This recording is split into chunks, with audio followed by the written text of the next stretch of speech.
And now on Who's Views, it's time to join JT, Paul and Third Doctor Ian for the latest headlines.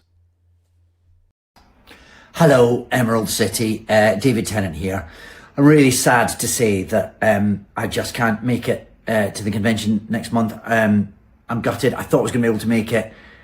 My schedule was just getting more and more squeezed, and getting in and out for one day has just finally defeated me. I'm so sorry. I know you'll have a wonderful time because I've been there before and it was great, and I really hope you'll ask me again next year. In the meantime, I'm missing you all. Take care. I'm very sorry. Lots of love. Mwah.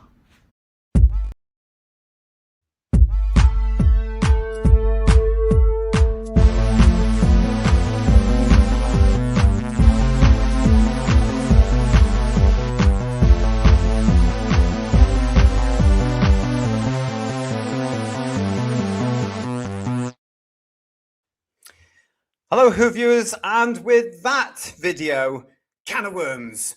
Yeah, we're going to be looking at the rumours that stemmed from that very big video from Mr. Tennant to a convention over in the States in this very show. How are you all? It's good to see you. Welcome to Who's Views.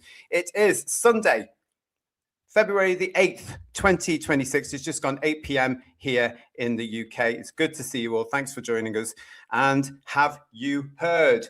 Well, yes, the rumours are up and off now because of that one, as I say there, from David Tennant, the video there. Is he filming Doctor Who in March?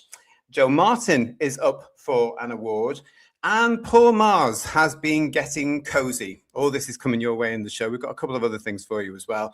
But let's bring the guys on and let's get cracking because Paul and Third Doctor Ian are here. Hello to you two. Hello there. Hello. Hello. Hello. How are you doing? Not too bad. Right. How are you doing? Yeah. I'm all right, actually. I'm not too bad. Apart from the fact that I've just found out I've got a problem with the show. Why is this not loading up properly? I don't know. Let me just do this. Say hello to a Digital Pollution. Hello, how are you? It's good to see you. Thank you for being with us. Yeah, I've got a bit of a problem here because none of my slides are lining up. Why is that? Oh dear. Technical gremlins. Right, do you want us to sketch something? I'll get a bit of paper. We can maybe draw what's going to look like with matchstick men and stuff. We'll be fine. We'll be fine. Yeah. We did 3 shows without any slides at all, you know. Yeah. We might be doing this now. We just use the occasional hand gesture, and it was fine. Yeah. But can I just say, David Tennant's coming back. The show is saved. Hooray! Isn't it amazing that he had to come on camera and say who he was? It's like, it's David Tennant here. Like, it's like, who? Do we recognise? Normally, it's impressionists to do that kind of thing. I'm Tom Baker doesn't have to do that, does he? Yeah. Tom Baker doesn't have to do that. It'd be just like, hello, and everybody knows. Yeah. Tennant, everybody's forgotten. It's great. Yeah. David who? Yeah. Right. Keep talking. Say hello to everybody in the chat because I have lost the show. The show has just, for some reason, not... It was all there before. I did a rehearsal and it's disappeared. So how bizarre. We're going to have to do it the old-fashioned way, and I'm going to have to read out a hell of a lot for you, I'm afraid, because I don't know what's happening. Do you want to check it? We can go off on a tangent, or what?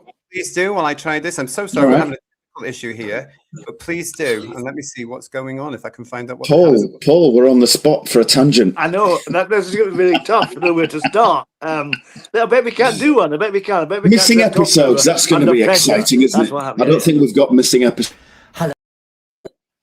So, what would be your fave, Paul? What would you love for a missing episode coming back? Yes. Well, to be honest, any would be great. I would settle for an episode of the Space Pirates, but in terms of things coming back, either a bit of Marco Polo, all of Marco Polo, I'm not greedy, or Fury from the Deep. I'd love stuff like that as well. So many great things, really. Yeah. I mean, aside from 10th Planet 4 and Dalek Master Plan 4, I would love to see. Power of the Daleks. I would love that. There's precious few clips of that, and I would love to see the whole damn thing. Guys, I'm going to leave the show for a second and come back. You two carry on. It should continue. I'm going to see. I don't know why slides aren't loading, so I'll be back in a second. Okay. No worries. I mean, people in the chat, tell us what you would like to see. What's your faves as well? Let's keep this rolling and hit like as well, please. It's and like the old days, Paul, isn't it? Hey, we're back already. Yeah, here we are. Yeah, we have the power. Yes, Let's keep the him. Tangent brothers are back. The Tangent twins are back. Although someone Can you get the button to keep him out? described it like Alcoholics Anonymous when JT wasn't there. To be honest, I don't know if you Get saw the button that keeps him out, so we can keep going for 3 hours straight. Well, that's not going to happen, and we're damn, back. Damn, he's back. Oh, damn. Yeah. So, Right, that did work. It's like the old equivalent, isn't it? I've switched the thing on and off. that always They works have for me. changed Or stuff. bang it, They have bang with changed your stuff. hand. That's kind Honestly, of thing. Yeah. this platform sometimes drives me. I'm talking about StreamYard here now. Yeah. This absolutely drives me mad. But we're back on form, and I've got all my slides for you because we do have a big show for you this evening. So thank you for. Do you want us to stop now, JT? Just check. Yes, let's get you back on. Let's get you back on track now. We're just getting into our flow. Yeah. I want to say, as usual, a huge thank you to everybody for getting in touch over the last week. I want to say a huge thank you to Bill Oddie's Love Child. Thank you for the email. Get it all sorted. To Dalek Shalom, to Bill Lowry, to Steve Hinley, to Eddie Day Lowry, to Robert Payne, to Andy B, to Claire Daniels, to Miles D1, to Matthew X2T7K, to Julian Raxall, to Michael Gibbons, to Johnny the Cabbage, to Reviews, Rants and Religion, to Davey B96, to David Phillip, and to Crimpeline Doubloon. Thank you so much, everybody, for getting in touch this week and for all your comments and what have you as well. So really, really appreciate it. As usual, if you want to get in touch with us, if everything works all right, then you can.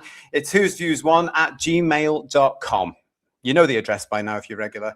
There it is for you, but do get in touch. And something else as well, of course, is something you can do is you can give us a hype. Yes, it's just stunned by that. You can give us a hype for the show.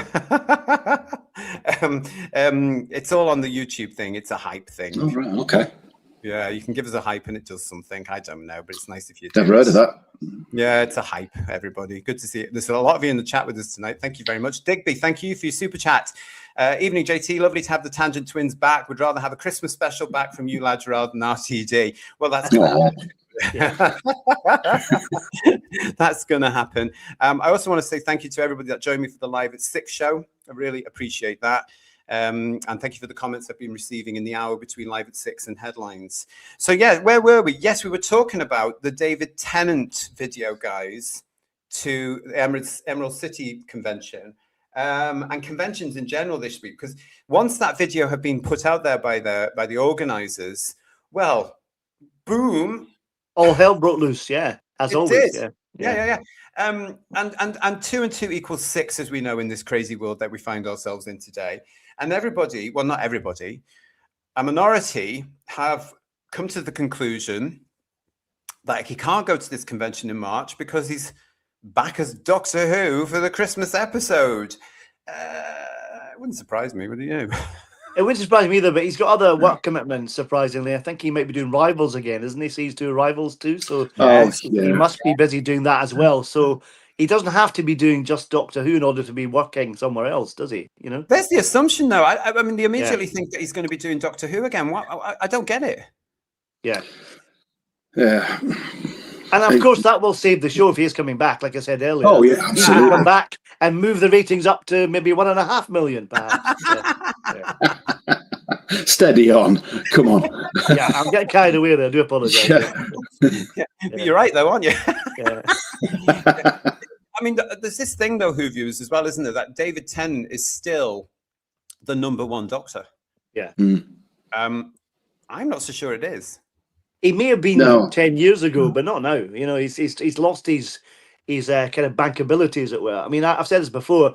Tom Baker's my favourite Doctor. If Tom Baker came back for the Christmas special, I wouldn't want to see that because it's too late. You know what I mean? Same for David Tennant. You know what I mean? So yeah. It was nice seeing Tennant back for the 50th. That kind of worked. Although nothing against John Hurt, it would have been good if it had been with Eccleston as well, or with McGann, to be fair.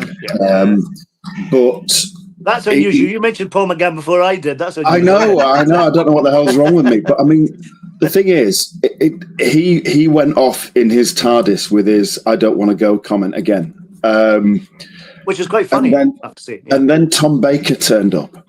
Yeah. And I think if Tom Baker had turned up at the same time as Tennant was in the room, he would have instantly disappeared. Nobody would have noticed him because Tom Baker was in the room. And who the hell are you? You know, he's not got that star quality even then. but certainly not now. He's too tainted. He's tarred himself with that wokery brush, those ridiculous T-shirts and everything else. That crazy lady that he's married to, if we can call her a lady, God knows what she is this week, and all that stuff about the kids and everything else. And then those specials and everything else. No, he's damaged goods, to quote the title of RTD's first Doctor Who book.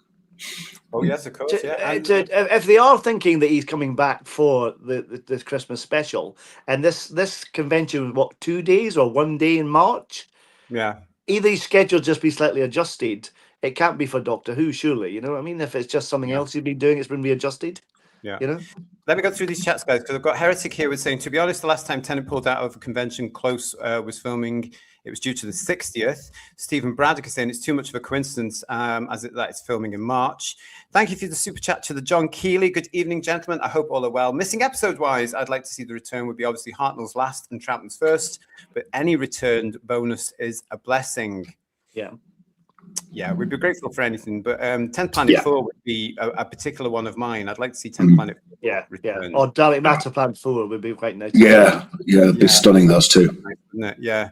They're obviously in Peter Purvis's loft because they were stolen from Blue Peter. You heard it here first. Allegedly. Valerie Singleton stitched him up. Yes, exactly, yeah. Things you can do with sticky back plastic. Mark Greaves, thank you so much for your super chat. Hi, panel. Hope you're well. I've just calmed down from mistakenly watching Who Culture Top 10 Worst Companions on the List. Susan Foreman and Victoria. I don't know what that is. What is that? Is it Ellie Little Child or something? She presents it. I believe that's one of these other channels on YouTube. The ones that don't really exist. They're just bogus. You know what we're talking about? Yeah. So. No, I don't. Yeah. never heard of them. Yeah. I have to say. Did we have another super chat there, or was it just the two? My system is playing up this evening. I'll have to catch up with those, but thank you. I think that was it, JT. I think that was it, JT. The previous one was John Keeley's, which we've read out. Right. And prior to that, I think it was Digby. Kev Gresham is saying, "Hi JT, can I ask Bad Omens? Is it going to happen?" Well, apparently so. Apparently they're filming that, aren't they? Yeah, I believe so. Because hasn't Mr. Gaiman coming back from the dead, as it were? Is he uncancelled? Yeah, I think he's been uncancelled. Yeah, due to misunderstanding, apparently, allegedly. Was it? Oh, right. Okay. Again, it would show any hypocrisy, wouldn't it, in the industry? But well, as long as he doesn't write another episode of Doctor Who, I'll be happy with that. George United 7. Hello, George. Have you seen there's a vacancy on the Bad Wolf website for a production secretary for 6 months? Yes, I have. And yes, I sort of know what that's for. I think we all do, really. Yes. Yeah. There's a job for you, JT. Yeah, they wouldn't let me through the door, my friend. But good luck to whoever takes it, because you're going to need it. And Cannot Guy 1. I can't sell my 10th Doctor figure. Wish I'd never purchased it. Oh. Yeah, you have to pay people to take it away. That's the thing. No. Yeah. Hi, Raymond Williams.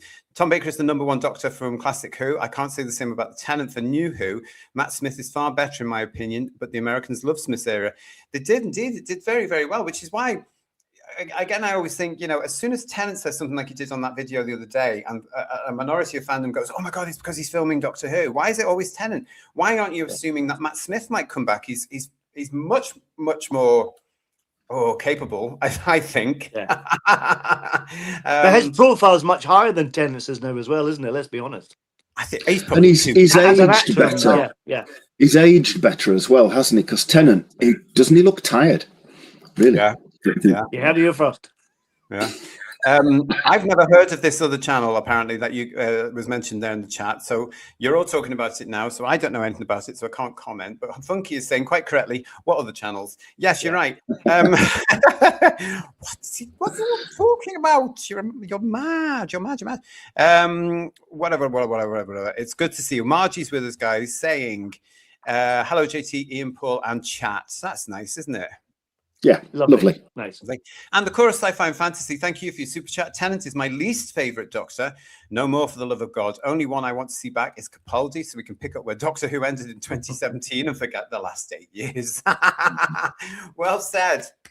I think the main problem with Tennant is he's oversaturated, and that's not euphemism. But he is. No.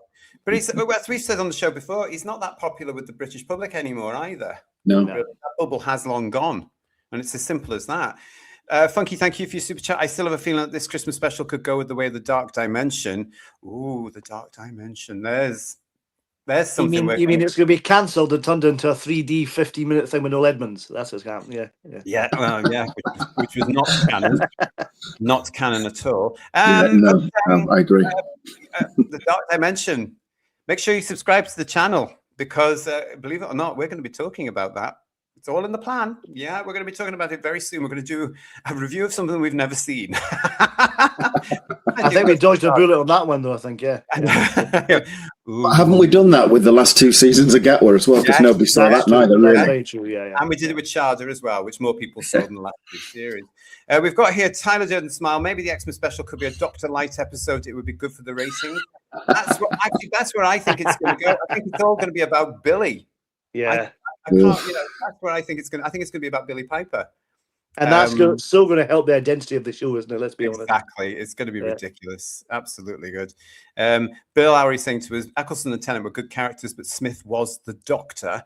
Yes. And this is private account, but bringing Tennant back as some sort of life support machine for the show is not progression. The problems will remain. Well, not unless they take it off air. Yeah. That's the other rumor. There are lots of rumors, isn't it? Lots of rumors going on. But yeah, that was the one. I just thought it was hilarious. As soon as that video's out, everybody's, oh my God, Tennant's coming back. Tennant's coming back. And I just thought, oh, yawn. Funky is saying, if you're reviewing the Dark Dimension, you have to do Dimensions in Time too. Yes. I thought we were. He said we were. He did. I didn't hear that, Paul. Sorry. You didn't hear that, yeah. He said he would. He said that to me. It's in the plan. It is coming along. We've got some special shows coming up for you, starting actually very soon, this month, February. So stay tuned with us. Make sure you subscribe to everybody. Talking of conventions, have you seen these? Yes, here back in Blighty, we've got Star Fury Flux happening at Birmingham.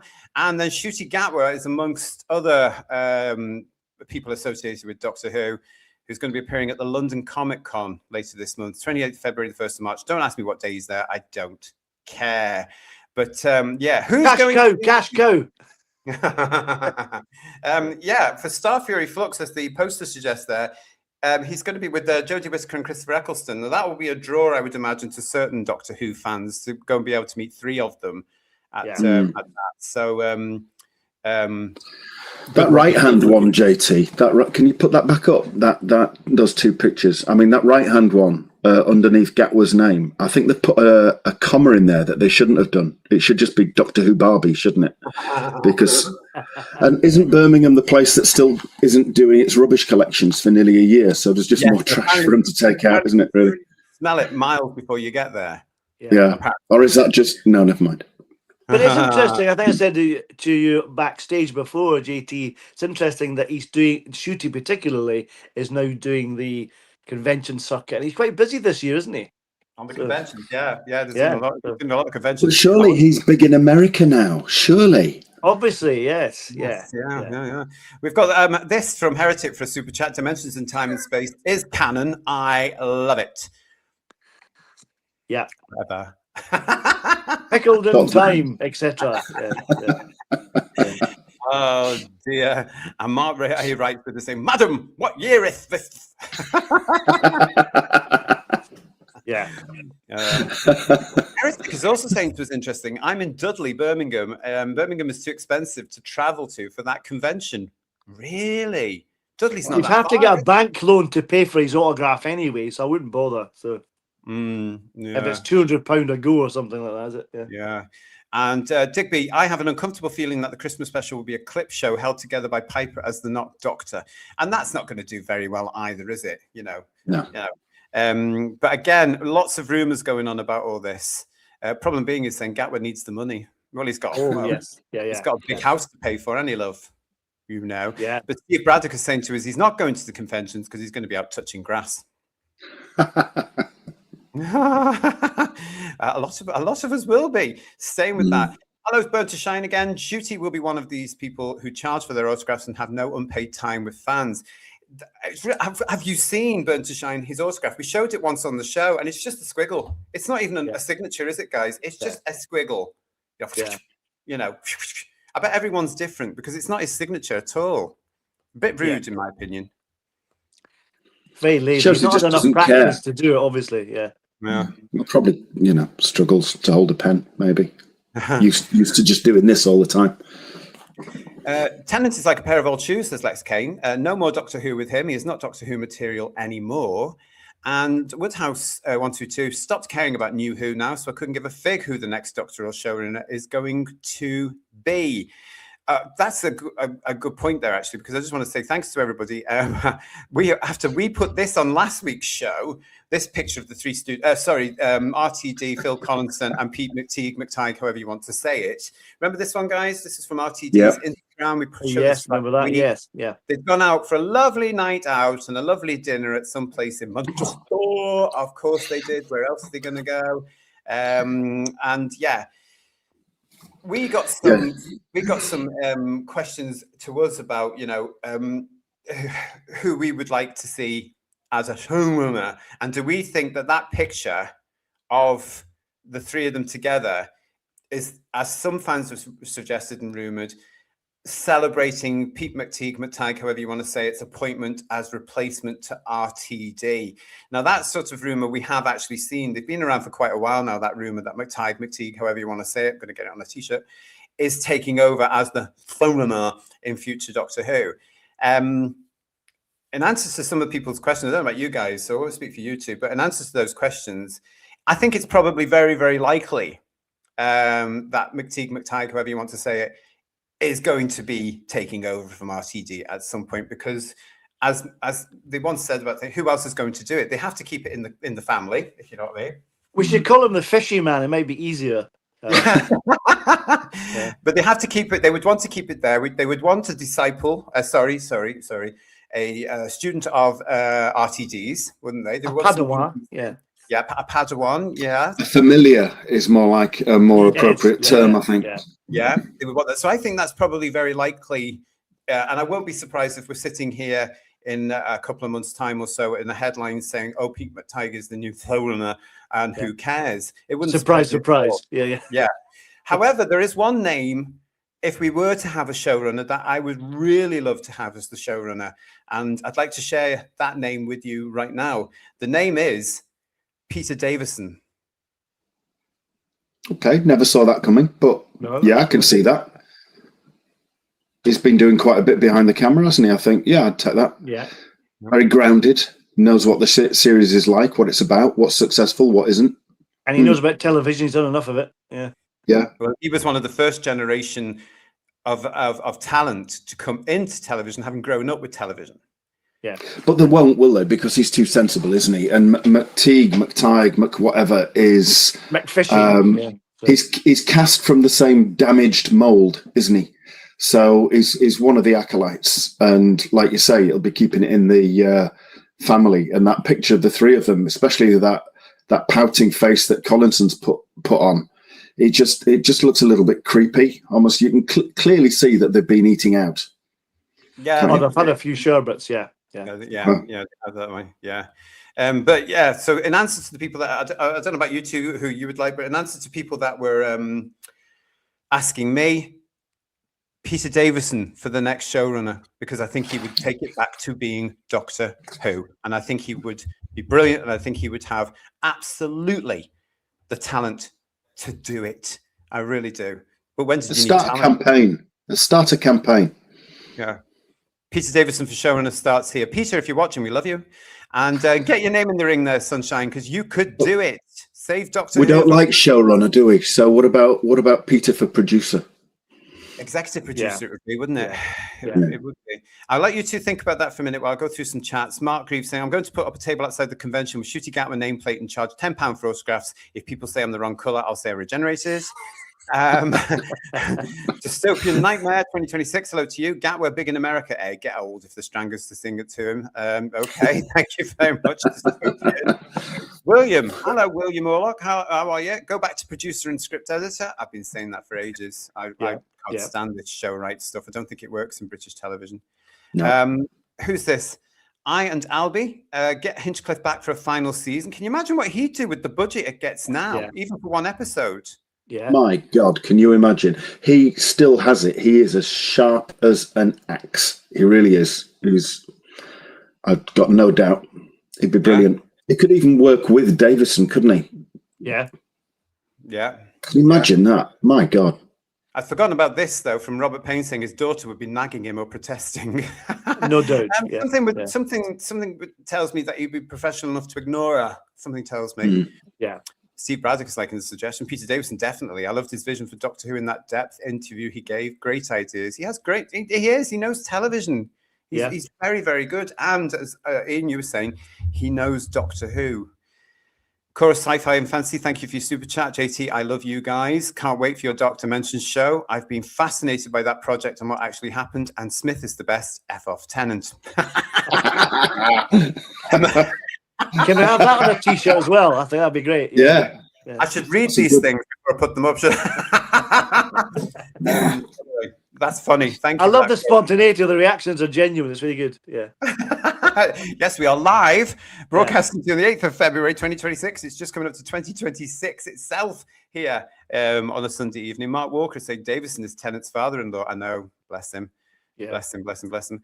Raymond saying to us, I hope Doctor Who is finished. There is no way this present BBC will give Doctor Who to a normie. And yet he's not, because he's still there, isn't he? He's the Doctor, you know? But he's also capable of very good television, I think. And I'm surprised that Peter hasn't gone into that side of stuff already, Paul. You know, because he's, I mean, look what he did with the Five-ish Doctors. Well, that was a tragedy, wasn't it? They tried to do a sequel to it, and they never let him do it, which is a big misstep. Well, they let him do it. They were letting him do it, but there was a certain thing there where they would say, no, you can't do that for DEI reasons. And he said, we're not doing it at all, because it's humour. And I think his humour is very much in line with ourselves. And I don't just mean on the panel. I mean, all of us on Who's Views, all the fandom, because we all love the Five-ish Doctors. Oh, superb. Yeah, I loved it. Yeah. What about Gareth Roberts, says Matt the Silent? I don't think Gareth would ever go anywhere near Doctor Who now, sadly. But I think he would be very good science fiction-wise. Yes, I do. I think that's another option. Do you think he'd make a great script editor? Oh, brilliant. No. Working with Davison and Hinchcliffe. That's a dream team. Can you think of the stories they'd come up with, given a lot of money? Oh, here's enough money for 8 episodes a year, Peter and Gareth. Off you go. Now, that would be entertainment and proper Doctor Who again, I think. Well, if they do what Hinchcliffe suggested and go back to 25 minutes, he could do the budget they have for Disney on the next series, could do a whole year of episodes, 52 episodes, a whole year of Doctor Who. Why not? Like they used to do, almost. Yeah. Lots of you are liking this idea. I've been thinking about this for quite a while and never mentioned it, but I was hoping to meet him at some point, and I don't think it's going to happen. Well, I'll meet him again in the near future, and I don't think it's going to happen, because I was going to say to him, Peter, why aren't you show running? Why aren't you producing a show? Why aren't you doing Doctor Who? So I'll say it to him via the show. Jason, hello, Jason. I said in my live chat with JT, yes, I'll chit chat. Peter D, a Time Lord. I can't say that word, showrunner. I'm from the north of England. Don't be giving me words like that. I don't understand. Heretic is saying, what would Peter Davison tell Tennant to shut up if he moaned and needed more diversity? I think he bloody well would. But that's the other thing about these people in the industry as well. They don't tell each other stuff, do they? They wouldn't necessarily criticize everybody, although we are coming to some in this particular show. Funky, thank you for your super chat. With no, Peter, Sarah and Janet should host Top Gear. With Sarah driving. Yeah. Janet at the front. Yeah. Where are my chocolates? Good idea, Funky. That'd be a good one. That could have been a television show them going off to that convention, I tell you. And there's a boat one coming now on 21 as well, isn't there? Exactly. I'm looking forward to that. It looks fun. Yeah. That looks very fun.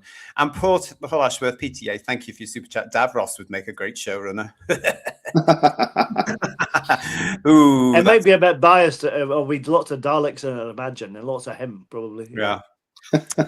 Kev Gresham saying, Peter, now that depends. It could be either fantastic or the other jury out. That's where it's going to be with anybody now, isn't it, really? Yeah. But I can tell you now, if and it does look likely, and it wouldn't surprise me rather, if McTeague, however you want to say it, becomes the showrunner after RTD, it's just going to be more of the same. No, I don't want to preempt anything coming up, JT, but he was at Gallifrey 1, Pete McTee, wasn't he? So I won't preempt that, but yes, if you, yeah. Yeah, he was. He was indeed. Wonder why. And the problem is with something like that, no disrespect to anybody that went there, but you're not going to tell him the bloody truth. You're not going to turn around and say, what the hell is going on? It's crap. They're not going to say that in Gallifrey 1. Whereas in British conventions, in some of them, you get a hard-faced idiot like me coming up and saying, the show's crap. What are you doing about it? Why are you letting it get in? Why aren't you arguing with him? Why aren't you telling him? And there'd be a lot of us, wouldn't there? Really, we do it politely, of course, but there would be a lot of us.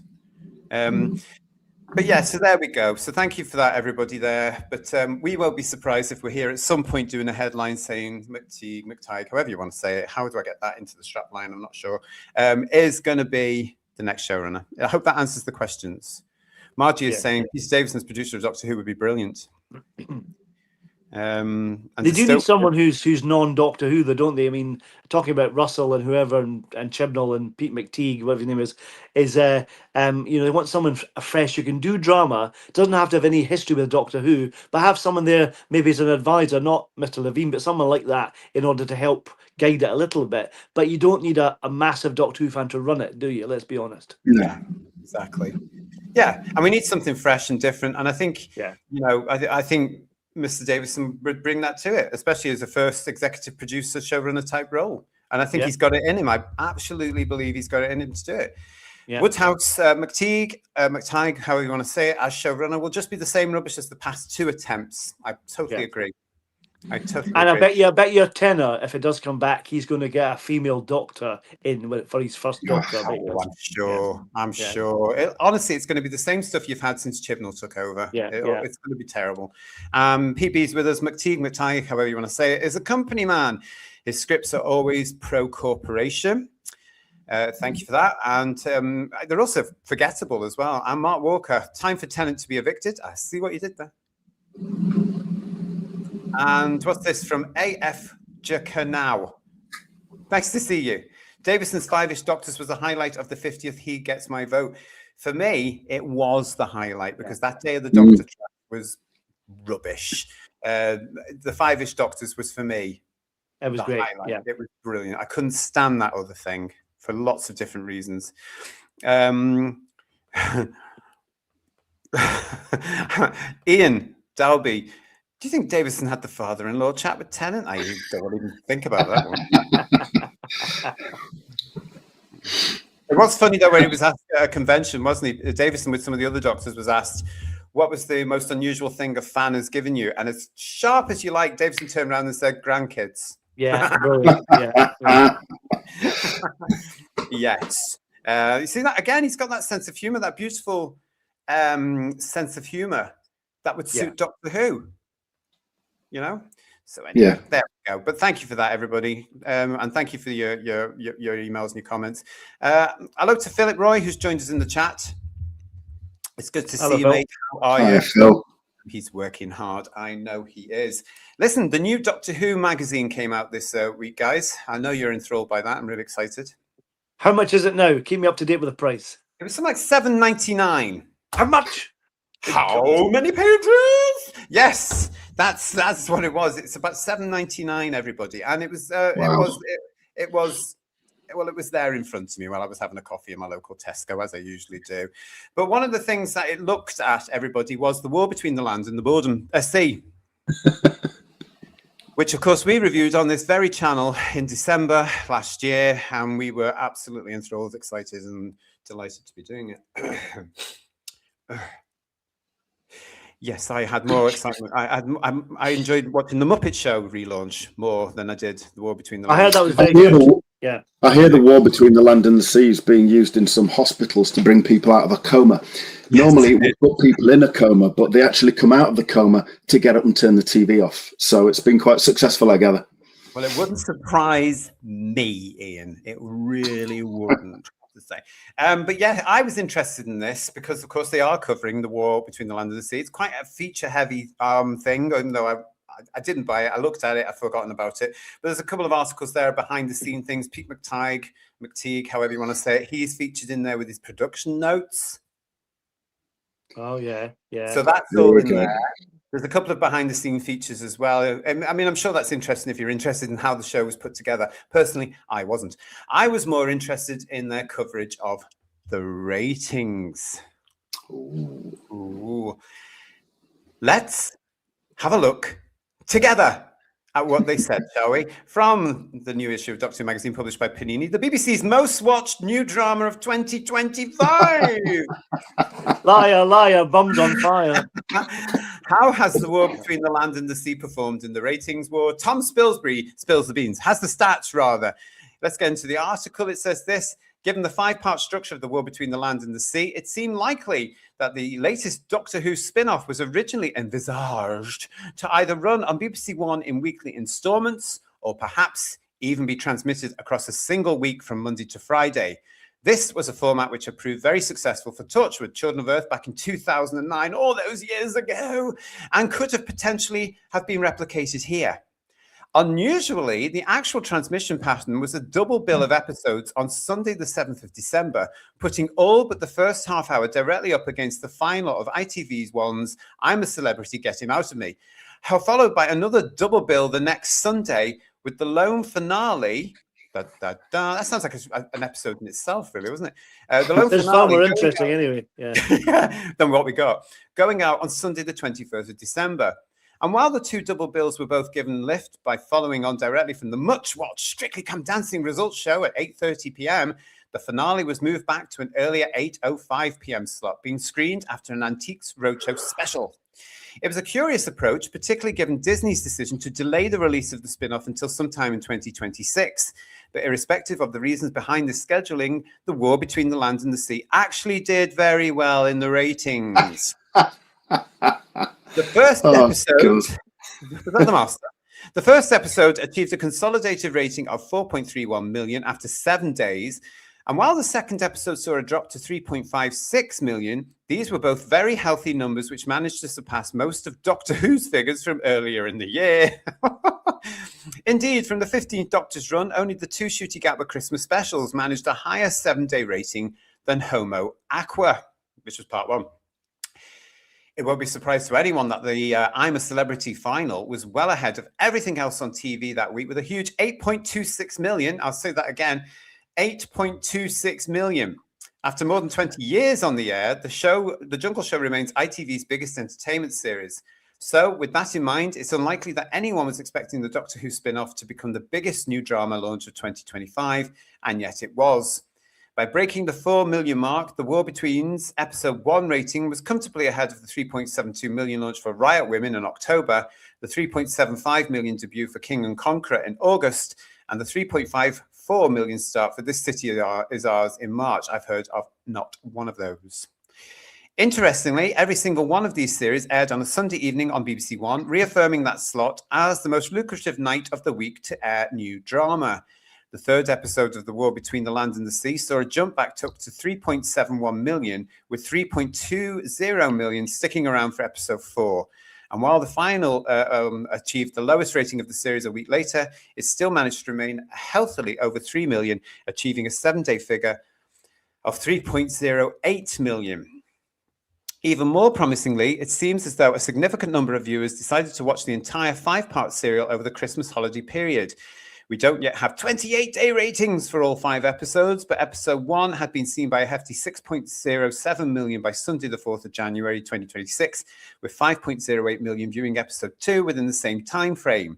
These figures are much higher than all of Doctor Who's 28-day ratings from earlier in the year, which may seem surprising, as it suggests that a large number of people who haven't kept up with the Doctor's adventures in recent times were nevertheless keen to sample the spin-off. Whether any of this data affects the BBC's future approach to Doctor Who, and indeed any potential Doctor Who spin-offs, remains to be seen. It certainly seems to indicate that there is a healthy appetite for sophisticated science fiction for BBC One, and that can surely only be a good thing for all of us.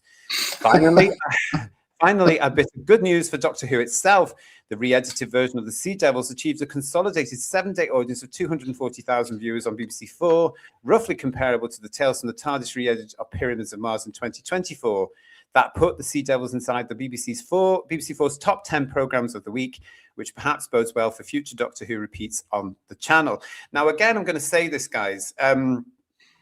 This article there has more spins than Wonder Woman, because what they're looking at there and what they're saying is, oh, this is done brilliant, that's done brilliant. But what they're not mentioning is how many over the Christmas period and into January YouTube shows were recommended to all of us from people out of the UK. Yeah. Now, how are they getting access to this thing, which is now only available on the iPlayer? I'm still in shock by the bit in the comment of the article you mentioned, JT, that some people over the Christmas period watched all of it in one go. I really feel sorry for them. I had enough trouble watching 2 on the go. I nodded off during one of them. So it's 5 hours, don't forget, everybody. It's 5 hours. I know, 5 hours in one go. Binge watch that if you dare. And again, sorry, Ian, again, they're looking, he's not reporting, Tom's not reporting the fact there that, as we did, that's your audience for Doctor Who now. It's around about the 2 million mark. That's all you've got left of millions and millions of Doctor Who fans and science fiction fans. You've only got about 2 million left that are going to come back. They're the ones, as well as people accessing the iPlayer from out of the UK, that have gone back to watch the thing over and over and over again, if only to try and make sense of it, or if only to try and relive, as some of the minority we know, Ian, do, that whole ridiculous love story. I mean, I think, which is the same as allegedly, isn't it? But I think Tom Spilsbury is paid to put a positive slant on it. And if he didn't, he'd lose his job and they'd get somebody else to do it, which is why he's doing it, because nobody believes it. But he puts in things like, you know, episode 3 was 3.71 million or whatever he said. And what was it? 3.2 million people or 3 million people stuck around to watch episode 4. It was on straight after. The truth of that is 500,000 people walked away. 500,000 people turned off. This is an episodic thing. You watched episode 3 and you couldn't be asked to watch episode 4 because it was shit. But it was just... But the other thing that he's doing is he's comparing things and saying, you know, was up against Anton, whatever, Deck on the Jungle thing. That was an overnight. All the figures he's talking about for Doctor Who are seven-day ratings. The Anton Deck one was overnight, you know, and if that was the same style of program that people watched a little bit more over 7 days, their rating would be well over 10, 11 million. So it's not a comparison. You're absolutely right. It's more spins than Wonder Woman. Absolutely. But the idea of the positive spin is one thing, but lying through their teeth is another. They're just not, they're making this up, aren't they? I mean, sophisticated science fiction. What were they watching? Yeah. But it's certainly not the Notwees. It's not the great British public of the UK. It's the minority audience, which included us, because we watched it to review the blooming thing. Some of the guys in the chat watched the thing as well. We gave it a chance, but it was terrible television. Okay, admittedly, I would say not as bad as the Shooty Gatwa crap. No. It's still poor, and with still plot threads hanging, and you know there was no war in it at all. We're going to be coming to this again later on with somebody else's opinion on the war between the land and the sea. Go on, Paul. They're still dining out on past victories like Children of the Earth. That was really good. That episode of Torchwood, with those 5 episodes, that was really good when it was good, you know. But you can't compare the War Between the Land and the Sea to Children of the Earth, because it's not the same product at all, because it's chalk and cheese, you know what I mean, and the writing particularly. You know? What were we going to say, Ian? No, it was 15 years ago as well, though, wasn't it? Yeah, as well. Oh, yeah. Oh, my God. Woodhouse is saying to us, I watched it on Daily Motion as I don't have a TV license. Okay. I wonder where they got it from. I watched it was like watching on slow motion, let's be honest. I'm sick of the gaslighting by woke YouTube reactors, says Marie UK, crying and oohing and ahhing over the land and the sea, saying that it's really good when the view counts say different. I'd rather watch cricket, says Frankie Stanage, with Marie coming back saying, well, I'd rather watch golf. Now, don't argue about the sports, everybody. There's enough sports for everybody. Bill, could the low figures for Doctor Who be explained by the actor playing the Doctor and told the fans to go away? Absolutely, because we did. And he was. Yeah, I mean, it's the same as Whittaker. Yeah. Exactly the same as Whittaker and Chibnall's era, where they said it's not for you. So people said, okay, fine, and walked away. One of the most ridiculous, stupid things that people in the industry can ever do is say to a prospective audience, this isn't for you, it's for a minority. Why would you spend millions of pounds or dollars making something for a minority? What's the bloody point? Why would you bother? Just your own virtue signaling tick boxing. Even if it is not for you, don't tell them that. That's just really stupid. That's really bad business sense, really. You want an audience, get them to come, let them decide if it's for them or not the other way around. Thank you for your super chat, Mark Greaves. If only their scripts had that much imagination. It would be a hit, wouldn't it, Mark? Yeah. Bloody well would. Philip saying to us, more Doctor Who magazine, aka Pravda, spin from the Spilsbury Doughboy. Ooh. Nice. Staring at there. Sliver Wolf wants to know 8 million. Where did they pluck that from? Well, they've got a hat. Yeah, haven't they? Everything goes into the hat. Steve Braddock is saying to us the Clangers was far more sophisticated than that. How you the fish thing. And Cara, the Tolkien nerds, were saying, well, this would certainly be an insomnia cure. Yeah, it was indeed. Yeah, our very own Kirsty is in the chat with us as well, and thank you to Kirsty. Legion James and Problem being for being in the chat. Kirsty's saying to us, "I watched it on Toki Tiki." Oh, really? And it was probably edited on there, wasn't it? Really quick, fast forward, all that kind of stuff.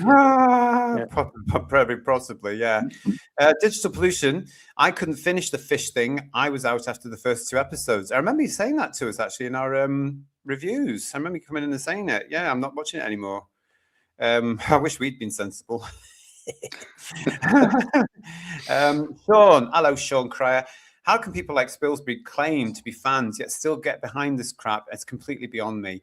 But he's always been a sticker fan, allegedly. He adds quickly. Like you said, it's a job. He said to keep his job. Yeah. But it's true, though, isn't it? Not one of them is turning around to the people in charge and actually saying to them, "Can I have a word?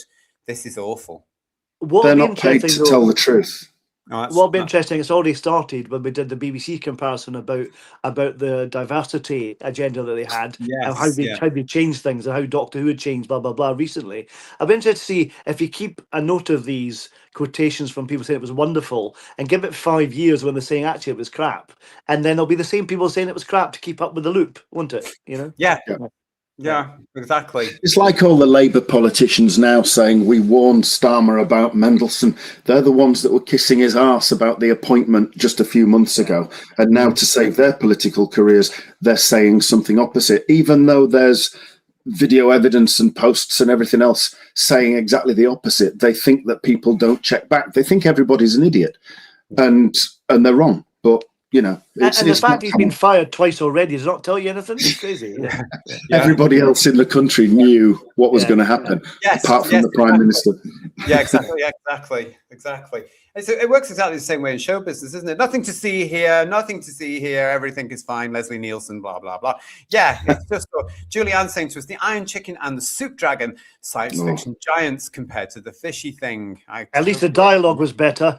Yeah, exactly. Yeah. Well, again, there's another part of the article where they actually published the figures from Doctor Who in Doctor Who magazine. Here it is. Here. Thank you. And as you can see, the figures are there on the in the article that they've put together. And I thought, wouldn't it be funny to compare them to our very own slides from Bedweir's superior ratings analysis? Before you change it, JT, I could just point out an interesting fact on this. Between part 1 and part 2, there's a definite million drop already. So interesting to see how that goes all the way down when we get to part 5 after 28 days, how far it'll go down to that. That'll be interesting to see. But it's already on the slide, is what I'm trying to make the point. Yeah. If it was the most popular, Homo Aqua was the most popular new drama, it finished 11th. So the most popular new drama wasn't even in the top 10. What does that say? Yeah. Well, that shows you just how bad the BBC television output is right now, isn't it? Because you can say in the top 10, it would have been EastEnders, Strictly Come Dancing, probably the Antiques Tracy- Roadshow. Antiques Roadshow, yeah, the big things, you know. Your big Test things. card. Test card, yeah. So what we've got here in their totals, of course, they've got the transmission date, they've got the 7-day total, the chart position, the 28-day total, and that chart position. Now, of course, they could only get at the time they published, they could only get the 28-day totals for the first 2. Okay. Here is ours from Bedweer. So the figures are the same, as you can see there. So they've actually, they've published the right stuff. So give them credit for that. But we've got the Land Between the Wall and the Sea there. The overnight rating is in blue, and then the rating +7, because we did the 7 days, didn't we, guys? And that's the top one in green. So they are the same. But yeah, I suppose Mr. McTeague, however you want to say it, is very, very pleased to be told that he had, or was partly responsible for the BBC's most watched new drama of 2025. Talking of the most watched drama, so interrupt you, that apparently, I shouldn't be plugging this, but I saw on YouTube, on Doctor Who's YouTube channel, they're going to do a documentary, I think hour-long documentary, about the making of the Land Between the Wall and the Sea. And that's where we're coming to next. Sorry, JT, sorry. Yeah, we've got that here. Now, this week, they have, as part of the war between the land and the sea, they have announced this. So this is an exclusive full documentary, The Making of the War Between the Land and the Sea, which premieres exclusively at this stage to YouTube on the 15th of February at 7 o'clock. Now, none of you are going to be watching that because at 8 o'clock we'll be here with headlines, your big show. So you don't want to watch that. This thing, though, as well, is part of and the start of, as we've been talking about over the last couple of weeks, guys, this deal that the BBC now has with YouTube to show new content on their 50 brand new channels, which are all coming on YouTube. Now, this is to be broadcast as live, which means that if you are in the United Kingdom and you do not have a BBC television license, do not click, because it's classed as by the BBC as live television broadcasting. There you go. So don't subscribe to their YouTube channels. And when that comes up with you, you're all Doctor Who fans, so you will get the recommendation. It's live. Do not click on it if you do not have a BBC television license. Okay. It's a bizarre thing to put up about 2 months after the original broadcast, isn't it? It's just weird. Yeah.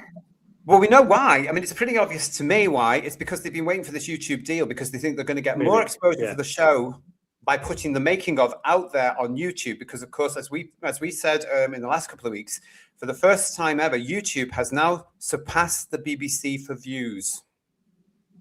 So the BBC saw this coming, and they've got this deal, haven't they? Which we've talked about. You can go back and look at it in our last few shows, 2 or 3 of them we've done about this. But it's there. But you've got to get that word out. It's going to be broadcast as live. What I meant was, though, it's surprising they didn't show this documentary in the weeks running up to, or at least right at the end, between Christmas and New Year, as a publicity thing for the show. I don't think it is. Now.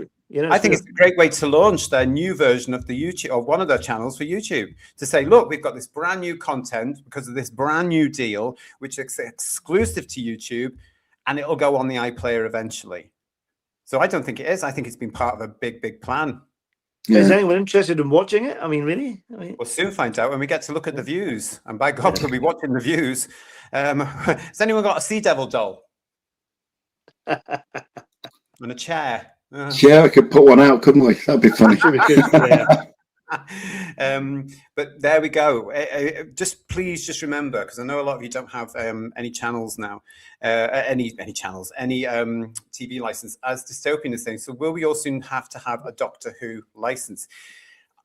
I have actually been in touch with the BBC to say, do you need a license for your YouTube channels? They haven't got back in touch with me. When this was announced on the Doctor Who Facebook page, I think it was this week, I went on there as Who's Views, and I said, do you need a BBC TV license to watch this? They haven't answered.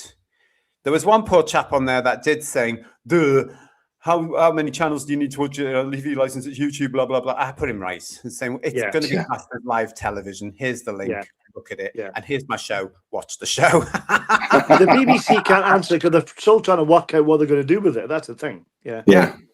Well, I genuinely don't think they're going to tell the British public, because how many people will click?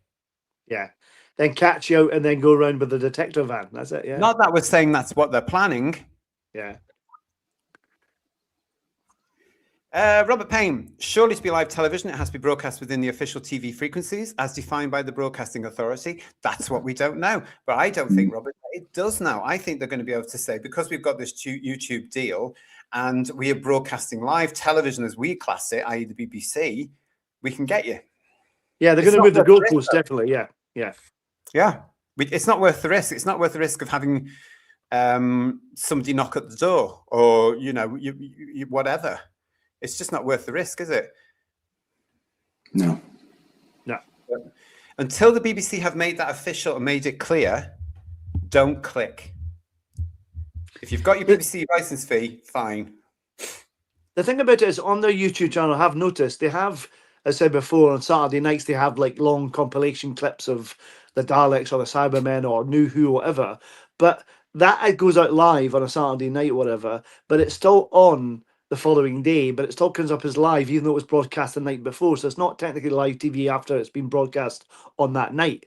Yeah. Even though it's labeled live, they'll probably still catch out in some way because it still says live on that video. Yeah, which is weird. You've got to be careful. You've got to be careful when it comes to BBC. 50 BBC channels on the way to YouTube.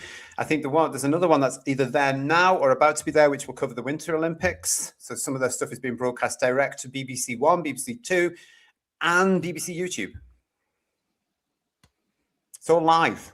I do hope, though, maybe you were talking about the idea of having a Sea Devil sitting on a chair. Maybe we can do that with a Tennant doll at Christmas if they show it on YouTube. They might do that. You never know. Here we go here from Jess. Yes, you need a UK TV license to watch any live TV on YouTube, including live streams of BBC channel supports or other broadcast channels like you would on traditional television or other streaming services. Not strictly true. According to the government, you do not need a television license to watch YouTube or Netflix or Amazon or any other streaming platform in the United Kingdom. Yet. But in the BBC, it says it does. But always check the government website because it's different. And that's the one that the law adheres to.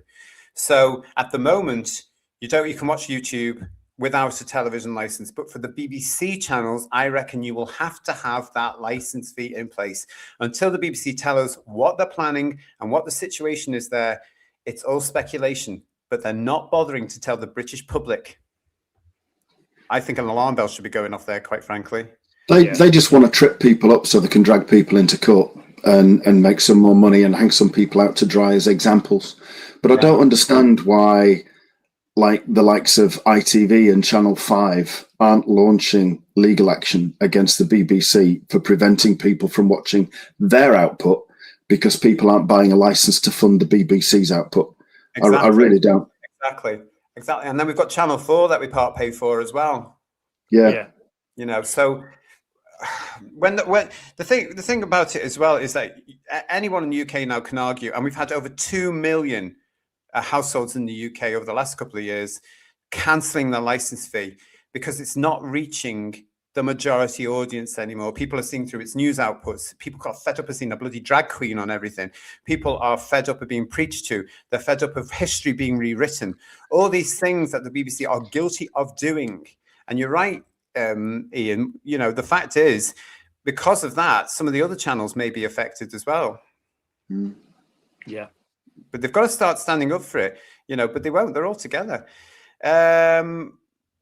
Just to point out as well, if you're watching YouTube out of the UK and you go onto the BBC's channels, you'll just get adverts, lots of them, because that's very lucrative for the BBC right now. There'll be lots of adverts in your live programming. Why they can't do that on the terrestrial channel, I think it's just snobbery. Mark Greaves, thank you for your super chat. Let's be honest, BBC YouTube channels will be about as popular as a man dressed in a white cloak and hood at Beyonce concerts. Very good. Very good. Oh, dear. And Robert Payne saying to us, thank you, mate. If the BBC make it a members-only stream, that would be fine. Again, they're not telling us. They're not telling us. And again, if you're a member-only, would you have to pay for it again? Because you're already paying for a license fee. Yeah, that's true. You know, they've not, you know, it's all about trying to get the youngsters watching the BBC so that they can get them, like we all were, tuned and ready to pay a TV license, because they won't allow the TV license to disappear. You know, it's shocking. Yeah, John Computer Doctor is saying to us, just stay away from the BBC altogether. I do try, honestly, because I really don't like them. During Jack Rabbit is with us, saying to us, my granddad always said, if it has adverts on it, you shouldn't be paying for it. So what's streaming's excuse? Well, apparently, Jack, the BBC channels on YouTube in the UK will not have advertising.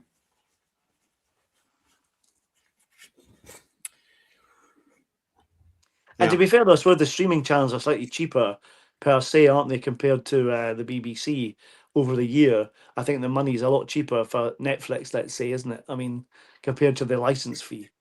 Exactly. As I said, though, many times, you know, when the BBC announce their intention, we will let you know, because we will be covering it. But one thing they did announce this week is they suddenly forgot all about their YouTube deal and the fact that they haven't informed the British public about how that affects us yet. But one thing they did remember was to tell us that the license fee is going up. In April, it rises by £5.50 to £180 a year. Now, this is the third or fourth increase in 3 years, guys? Something like that, yeah. Ridiculous, isn't it? And what are we getting different? What are we getting extra for that extra £5.50? Nothing, probably. Exactly, £180 a year. And what for? To be preached at, or to be lectured to, or to be given second-rate shows, or make everything look like Bridgerton. I don't get it. I remember all that stuff that all those millions. Was it 80 million that they were going to spend on diversity stuff that they announced last year? You've got a point there. Yes. Maybe they're saving up for the payout to the Mr. Trump. Perhaps that's what they're saving up. Maybe. For. That's where the revenue from YouTube abroad is going to come in. Yeah.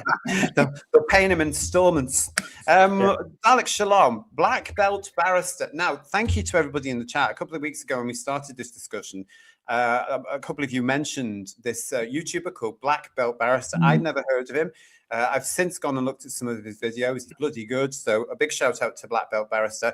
Say something like this can't even happen without a major change in the law. How could it be enforced? More people than ever would just cancel. I saw him saying that, and I have to agree with him. But the fact is, how can it be enforced? I don't know, but they'll have a bloody good try. It's the BBC. You know, it's the BBC. Raymond is saying to us, it's went up because of inflation, which means it's going up every year, like the train tickets, Raymond. Yeah. Darren Reed is saying, new slogan for the BBC, you pay and we'll think for you. That's what it's becoming like, though, isn't it? The BBC seems to think it's this dictatorial state-like thing that can tell us what... I mean, look at that idiot that presents Question Time. What's her name? Oh, God. Yeah. Well, anyway, I forgot her name. She does Antiques Roadshow as well. I forgot her name. Yeah, her. I can't stand her. Fiona Bruce. Is it Fiona Bruce? Yeah. Fiona Bruce, well, I see the odd things that come up on social media where she's blatantly political. Yeah. Oh, yeah. You know, dig up Robin Day and bring him back, I say. He'd have something to say about these days, with his little bow tie. Honestly, he was brilliant because he was down the middle with them all and he treated them all like crap. He was brilliant. Ripoff says problem being paying for propaganda and anti-Semitic stuff and programs to make kids think they're in the wrong body. It's sick. They do that. And Julianne is saying, I'm cancelling the TV license in April anyway. Well, good for you, darling. Good for you. What's this from Jack? We always had Freeview television at my parents' house. All channels except the BBC channels had adverts. The license fee was just for BBC channels. You pay for Amazon, they put ads on, except the premium. Again, Jack, I think it's pure snobbery on the BBC's part that they won't adapt and take the adverts. And I think they feel that because they've had the monopoly for so long, they still should have.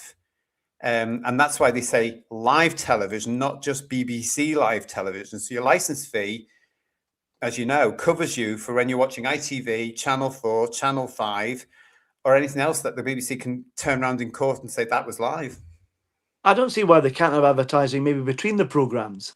They advertise their own shows between programmes. Don't break them up. Don't have every 8 minutes. Have them between and after, before and after the shows. That'd be fine, you know? Yeah. Thank you for everybody that's agreeing with what Ian was saying there about who that host is. I can never remember her name because I don't like her. Gavin Graham, content like the BBC Archive account aren't region locked, often overseas contents and Brits filling in context. I like the Blue Peter episode that aired in an undressed studio during a strike. There were several, actually. No, that big one, that'd be the 80s with Sarah, Peter Duncan and Simon Groom. The best one is with a dress set from Robot. That's lovely. That was absolutely. 100%. Yeah. Very good. Very good. Lots of you in the chat with us on this one as well. But again, there was more news about the BBC with the license this week. And it was this one here. This one's taken from the Express. The BBC licence fee update as millions could face a £174 charge to watch Netflix. BBC bosses are seeking alternative options surrounding how the current licensing model operates, which could include extending the charge. BBC bosses are considering various charges, including a fee to listen to its radio channels, to watch Netflix, and to use its website in an effort to diversify its income streams. And it knows all about diversification, doesn't it, the BBC? Oh, yeah.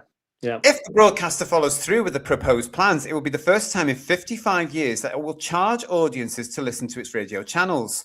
Talks of increasing user fees for richer households are also underway. UK households currently have to pay up to £175.50 for the licence fee, going up in April, as we say, to watch live TV or content available on BBC iPlayer. It is not required to listen to the radio, podcasts, or access the BBC's website. However, under the proposed fee extension, those who listen to radio stations or stream their content on the BBC could also have to pay up. According to BBC figures, the number of licenses in place has fallen from 24.1 million to 23.8 million over the past year, as people spend less time watching live TV and more time using streaming services such as Netflix and Amazon Prime. The license fee model, which dates back to 1946, has increased by 20% over the last decade. Though the BBC has argued that fee increases have been below inflation and is hoping to secure a new deal before next year, when the Royal Charter is up for renewal, reports The Sun. Additionally, the broadcaster is reportedly considering increasing the number of households paying the fee and aligning it with a reduction in the average cost. Completely scrapping the TV license for audiences and simply charging people to watch shows such as Line of Duty and Top Gear was also proposed, as well as increasing the fee for richer households so others can have their fee reduced. Well, that's fair, isn't it? Yeah. The government also suggested a subscription-style charge like Netflix or advertising, though it is believed that BBC bosses weren't interested in these suggestions. A BBC insider told the Sunday Times, "Our priority is ensuring the BBC is sustainable as a universal public service beyond just the next few years. That shouldn't mean the price for ordinary household goes up. We're very sensitive to that pressure." Ministers have set out an ambitious agenda of what the BBC should be, and we are open to our ideas that, as the consultant says, ensure the organisation not just survives, but thrives in this competitive media landscape. Bosses are also reportedly working out a new method to crack down on iPlayer users who are currently avoiding paying the licence fee by using tracking technology. I've told them how to do this, guys. Danny Cohen, the former director of BBC Television, said it makes a lot of sense to use digital data to track who is using the BBC and who should be paying the licence fee. Yes, they're bringing back those vans with the aerials on the top of them. Those that caught watching live TV or use BBC iPlayer without paying a licence fee could be fined up to £1,000. It is usually enforced by inspections from a TV licensing officer who will apply the fine if they find programmes have been watched, recorded or streamed illegally. A BBC spokesperson told The Express, "As the Green Paper states, the BBC will only be able to deliver for the public if it has a sustainable long-term funding model in place, and that means reform." I'm surprised the BBC are allowed to say that word. "We recognise the cost of living pressures in the UK public, so we are all exploring options for the funding of the BBC so that we can provide great value to audiences while also being fairer, more modern and more sustainable." Nigel for chairman of the BBC. Yeah. It says the government suggested a subscription fee, like putting a charge on iPlayer paywall, which we've talked about numerous times. But the BBC bosses are not interested in that. Surely it's not for them to be interested in that or not. They're there to be told what to do. And I think they're not interested in it because they know they'll get less money because people aren't watching it as much as they think they are. But I think the other thing as well, with regards to the BBC trying to extend the charge for people watching Netflix or Amazon Prime, they're American companies. And if the BBC puts a charge on you watching them, then that, to my understanding, is tantamount to a tariff. Yeah. And the BBC has been very quick to slag off Donald Trump for putting tariffs on things. And yet here they are suggesting exactly the same thing. It's a tariff on an American product. And I think the Americans should absolutely come down hard. I mean, let's face it, Trump wouldn't need much of a push, would he? Because he absolutely hates them as much as we do, probably even more. And he's got good reason to. But they're hugely arrogant even suggesting it, don't you think? That they can actually charge for it. Yeah. It's like, well, who do they think they are? They're just a TV company. They're not the government. So why are they making demands like this? And it's up to the government to change the how it all works legally, surely, not them. Yeah.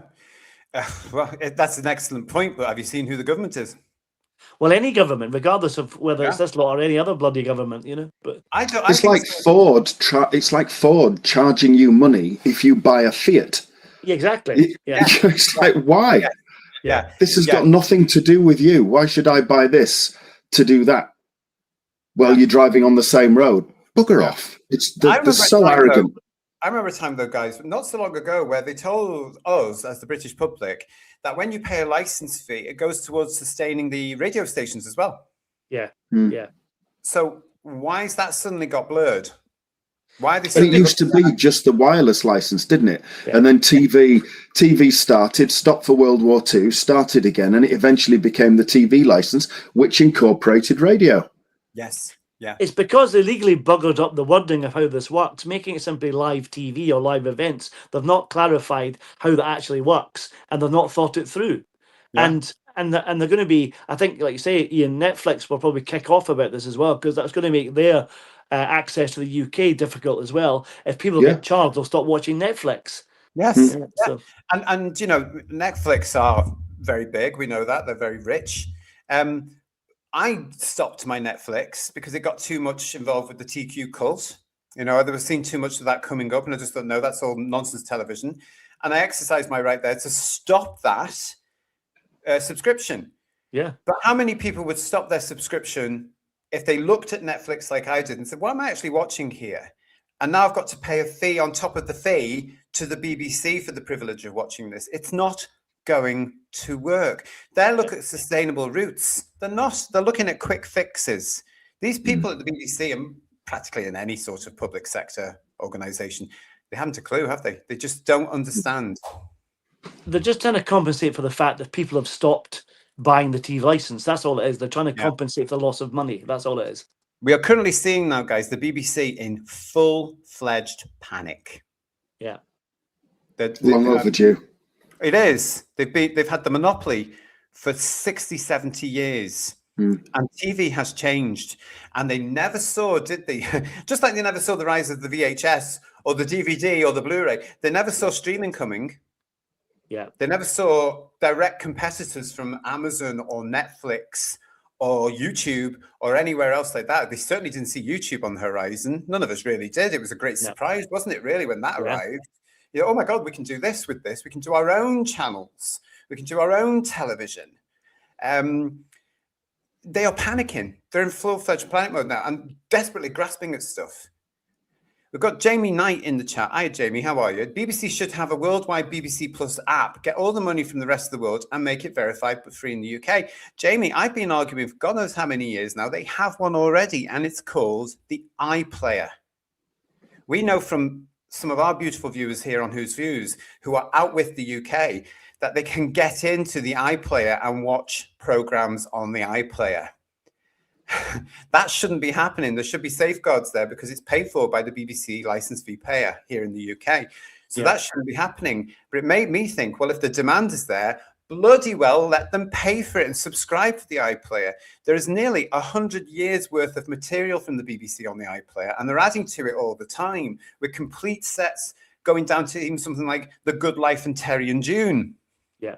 You know, All Creatures Great and Small, the original version, Doctor Who, Blake 7 is allegedly on the way. There's a lot coming, or a lot on the iPlayer already. Some really great old television that I think millions of people would rather watch than the crap they're peddling out today because it's quality stuff.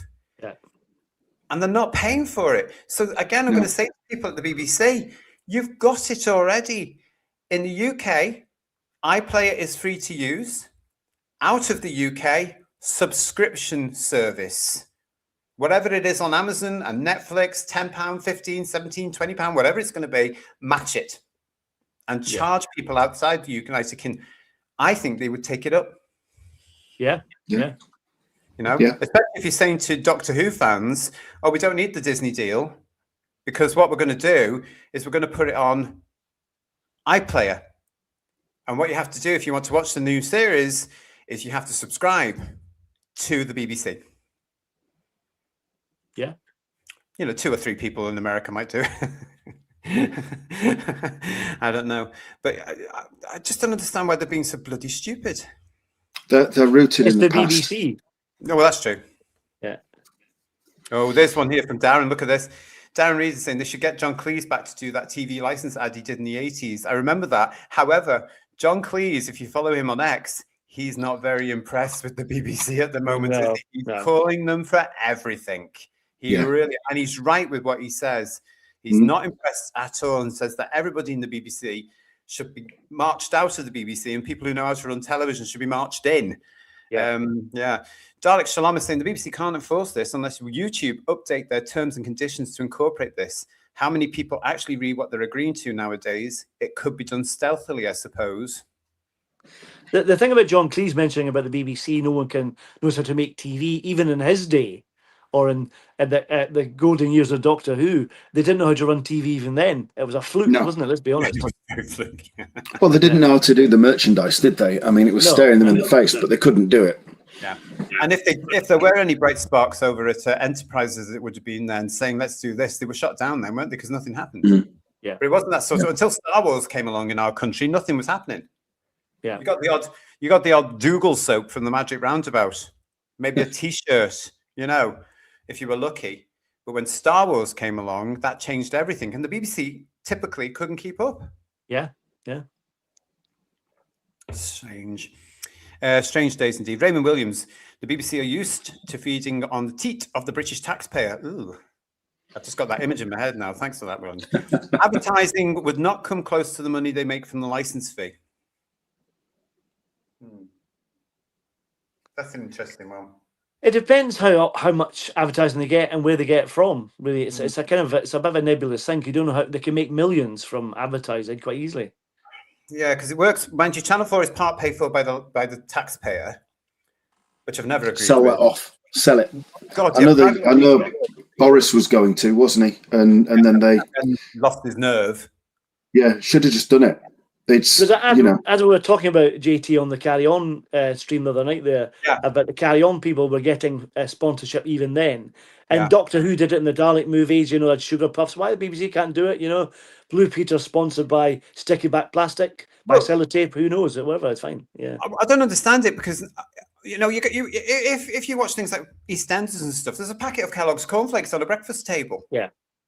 So are they remember, they used to have to black them out, if I can say that word. They did, with the felt tip pen. So you can't, you know, see what the brand was, you know? Yes, yeah, that's right. But if you've got something like that or a packet of PG in these kitchen sink drama type things, right? Yeah. Are the BBC receiving a payment for that or not?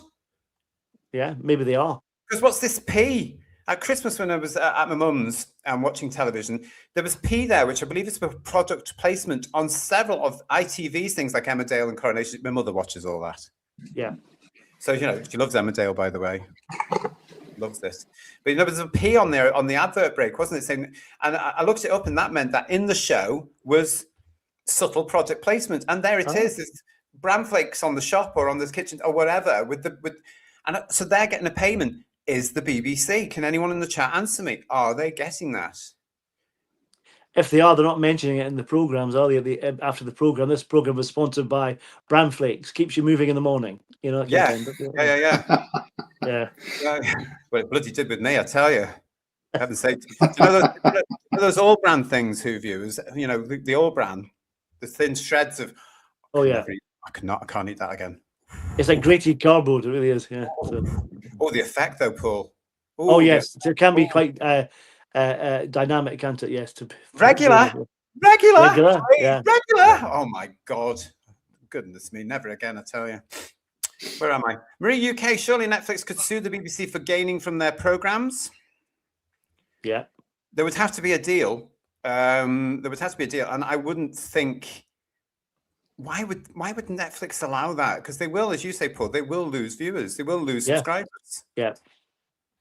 They'll just say, sod you, BBC, not bother. That's it, you know. But exactly. Lots of you in the chat, you're really getting into this discussion. Thank you so much. I'm glad you like this one. This is the BBC in its dying days. I've said this before. And they are desperately now trying to look at how their future is going to be, and they keep using the word sustainability and everything. With the business hat on, everything I see coming through that they're looking at, I just think that's not sustainable. That's not sustainable. That's not sustainable. What are they doing? Oh my God, it's unbelievable. Easiest two things, as I say, subscription service that with the UK for the iPlayer, and bloody well get over your snobbery and take the advertising. And save us all some money. Yeah. They shouldn't be asked, they should be told. Yeah. Yeah, and a decent government would turn around and say, this is how you're going to do it, and you've got 5 years to BBC is the tail wagging the dog. It's the wrong way around. Yeah. Good point, Ian. Thank you for your super chat, Marie. I was told those vans were a scare tactic, not real. You were right. You probably heard it here on the channel. They were a scare tactic, and by God, they worked. I remember them. We said this before on the chat, guys. I remember those bloody black vans every now and then on the streets with the aerial on the top. You can see one, of course, in Remembrance of the Daleks, for those of you that don't know what I'm talking about. Yeah. If you go onto YouTube, there are adverts of those detective van adverts, and they're quite creepy, quite scary. They make them quite threatening, you know? Yeah. Like, here comes the bogeyman kind of thing, you know? It's quite interesting. Yeah. Not the bogeyman, thankfully. Yeah. Basically, what it was about is apparently there were these adverts that went around in the 70s and 80s where inside the van was all this very high-tech equipment, and they were saying things like, oh, she's watching Coronation Street and she hasn't got a license. It was absolute nonsense. It was the same principle, wasn't it, that was used with a certain infection that went around 3 or 4 years ago. It was, if you have people scared, they're easier to control. Yeah. And they scared people with the concept of those detector vans, you know, all the time, probably whilst slagging off the behind the Iron Curtain and the Soviet Union and keeping people living in fear in Eastern Germany at the time and things like that, whilst at the same time keeping the population scared by these black vans that were driving around. And it is just a method of control. You scare people, they're easier to control, just like they did a few years ago. I can't believe it's not come back to bite the BBC on the arse today, because we all know now that it wasn't true. Why aren't they being held to account for scaring the nation over 20 years? Yeah. They should be. And that's the other reason the TV license, an argument for defund the BBC, etc., to use the fact you scared the British public into compliance for over 20 years. Those adverts were terrifying. They were hard-hitting, weren't they? You know, as kids, you would see this and go, oh, got to have a license. But remember the license. And as we've said on the show as well, back in the day, of course, when you bought your television at Curry's or Comet or Rumbelows or wherever you're buying it for, you filled in the TV license there and then, and they sent it off, you know? Talk Paul. Hello, sir. The BBC has a worldwide streaming service called BritBox. I subscribe to it in the USA. Another source of revenue. That's the brilliant thing about being able to choose. You could choose BritBox, which includes ITV stuff as well as BBC stuff. So you're getting some great stuff there as well from the ITV network. And Crossroads. Yeah. How dare you? What a great show. It's a classic. And also you've got the iPlayer. So you can choose both or none. that's the world we're in now. It's great, isn't it? Pooh's Peanuts with us saying, hi, JT, Paul, and my dear Ian. Get a room, you two, for goodness sake. And we've got thank you for your super chat. There's only one choice now. VYVELE. That's Vivian from the Young Ones when he ate the TV. Oh, cool. Oh, God, I've forgotten that. Oh, God. It's going back a bit. What was that, 82, 81, 82 or something like that? Something like that, yeah. Yeah. Oh. Good old days. Bloody hell, that was good. But watching that was naughty. Mm-hmm. It was. Yeah, I remember my mother not being very impressed with it at all. What are you watching this filth for? It wasn't for the parents. That was it. No, it wasn't. I'll watch what you want. You know. And Torpal also saying to us, yes, the bran flakes should be considered product placement. That's the industry term, product placement. Yeah. It is, isn't it? Darren Reed, box of all bran on the way, JT, please no. Oh, never again. You would just say other cereals are available. Okay. Yes, and if they want to send me some food fiber, because it's so bloody expensive these days, you can get in touch with me at whosviews1@gmail.com. You know, the one with the little currency, and I like that one. Thank you. I'll have some sitting behind me on the shelf if you want. I don't mind. I just don't care. I'll do anything, really, within reason. Yeah. I'll even do one of your bloody adverts for you. Marry me to whoever you want. Woodhouse 122 is saying bran flakes are nice, but all bran is like eating straw. Ooh, yeah. Let's get off the all bran because my stomach's churning. My favourite use of the BBC detective van was in an episode of Callan, says Dystopian Nightmare. Callan, that's going back, isn't it? Yeah. It's probably got blown up or something then. Probably, I would imagine. Probably. There must be one of the Avengers somewhere as well that gets blown up. Thanks for your super chat, Lex. John Cleese brought rights back to Fawlty Towers. So if they made a new series of it, they would have to have John Cleese's permission.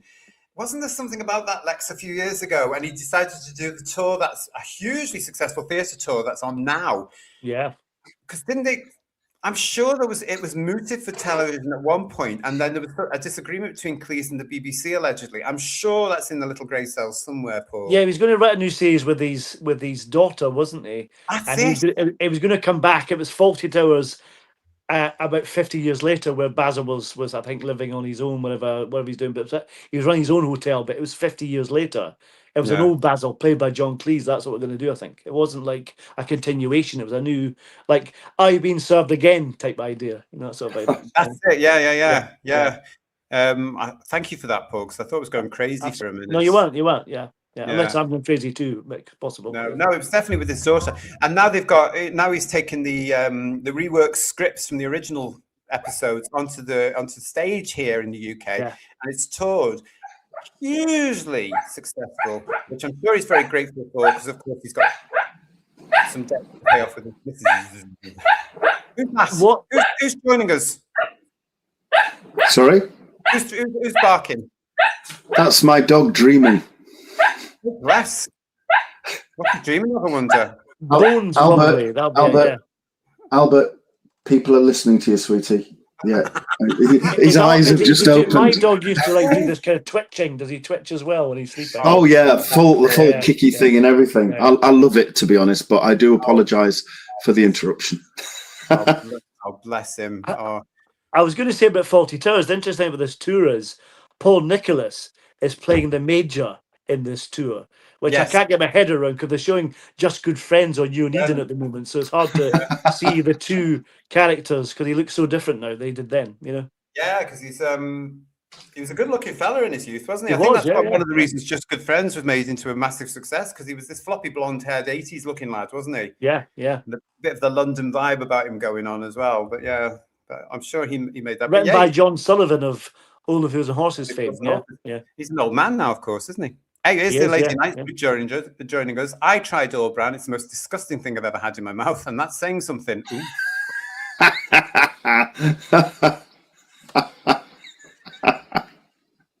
Love her. Brilliant. Thanks for that, lady. We'll move on, baby. Calm down, K9, says Review Ransom Religion.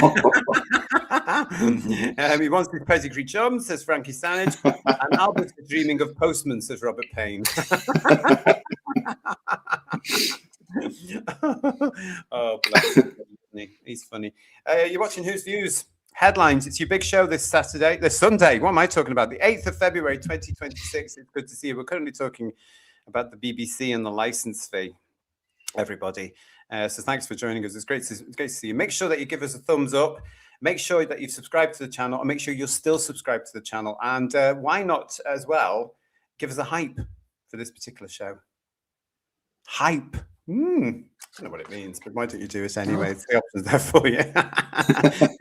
Seagull 6819, it's good to see you in the chat as well. Thank you for joining us. As Kirsty is saying to us here as well, please hit the like button and subscribe. Thanks, Kirst. Always reminding me to say that. Thank you very much. And hype should be on there as well. And hype. What it means. The BBC is giving Albert nightmares, says Marie UK. Oh, yeah. At least you're all having fun in the chat. It's good to see you all. Yes, that's great. So who knows what's going to be happening? Paul.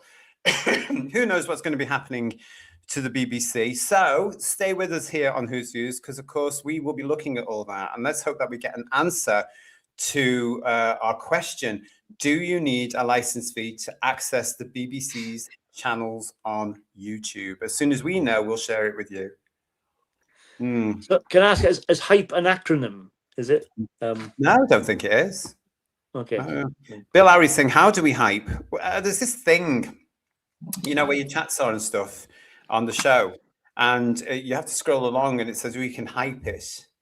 Burn to Shine is saying, how do you hype as well? Where's the hype button on Android, says Paul Ashworth. I can't help you because on mine, I tried typing, but it won't let me, says Sliverwolf. Oh, really? Oh, God.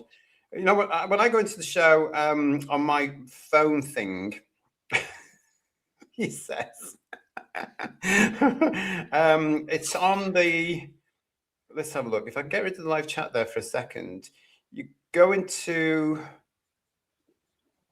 I've got a bell and I've got the thumbs up and all that sort of stuff, and I scroll along and it's there. Maybe you can do it after the show. I don't know. Maybe it's after the show. Oh, somebody technical find out on that. So is to encourage other people to watch it based on that hype. Is that kind of how it works?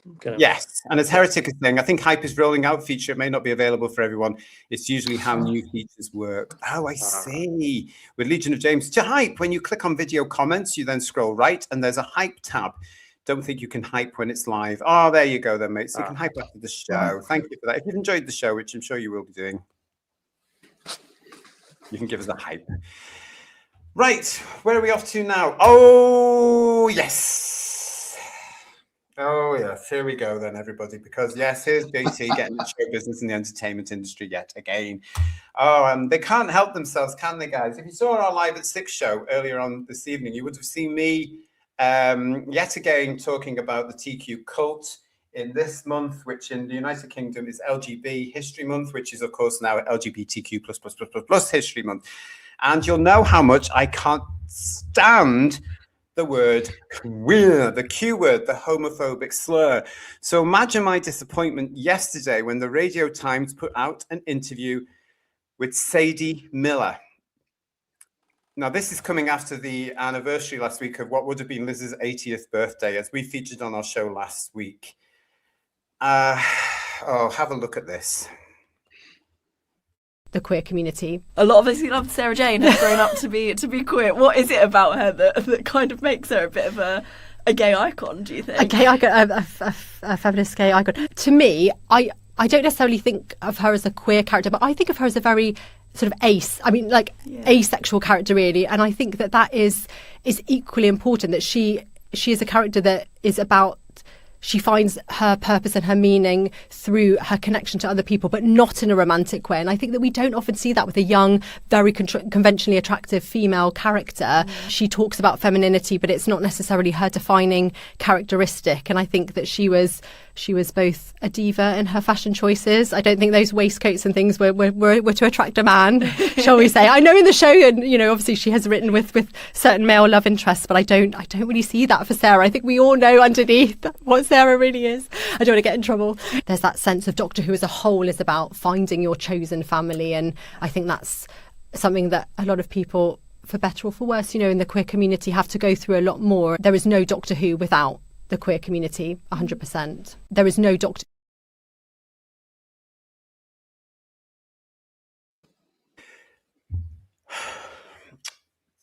Sadie, you are in trouble. My God. Now, I haven't seen Sadie Miller since she was so high in a Doctor Who Sarah Jane Smith outfit at a convention. Yeah. And watching that, what the hell is she talking about? And what the hell is she doing? And is it just basically pandering to the minority of TQ cult Doctor Who fans that there are? There is no way ever that Sarah Jane Smith is lesbian. What's the problem with her being heterosexual? Why is that such a problem these days? I don't understand. I I don't mean, get either way, whether she's heterosexual or lesbian, but why can't it be the other way around? I don't understand. Yeah. I mean, Sarah Jane and all of Classic Who, it was never about sexuality, ever. It just didn't come into it. It's on every other bloody programme on TV. In Doctor Who, it wasn't. And now it's nothing but I mean, honestly, dear God, what's wrong with that girl? Yeah. She needs to... I'm sorry, but she needs to go and get a proper bloody job, because she is just spending, I think, her time looking to make a living off the work that her mother did, or impersonating her mother, a character that her mother created along with Barry Letts and Terrence Dicks, when they first formulated the character. Move on. Stop dressing up like her. Stop trying to pretend to be her, and just do something yourself. But don't, for God's sake, come in and start spouting crap about whether your mum did it with men or fancied it with women. Because when she was on TV in that role, and we all loved her for it, it was not for any of that. Not at all. Yeah. And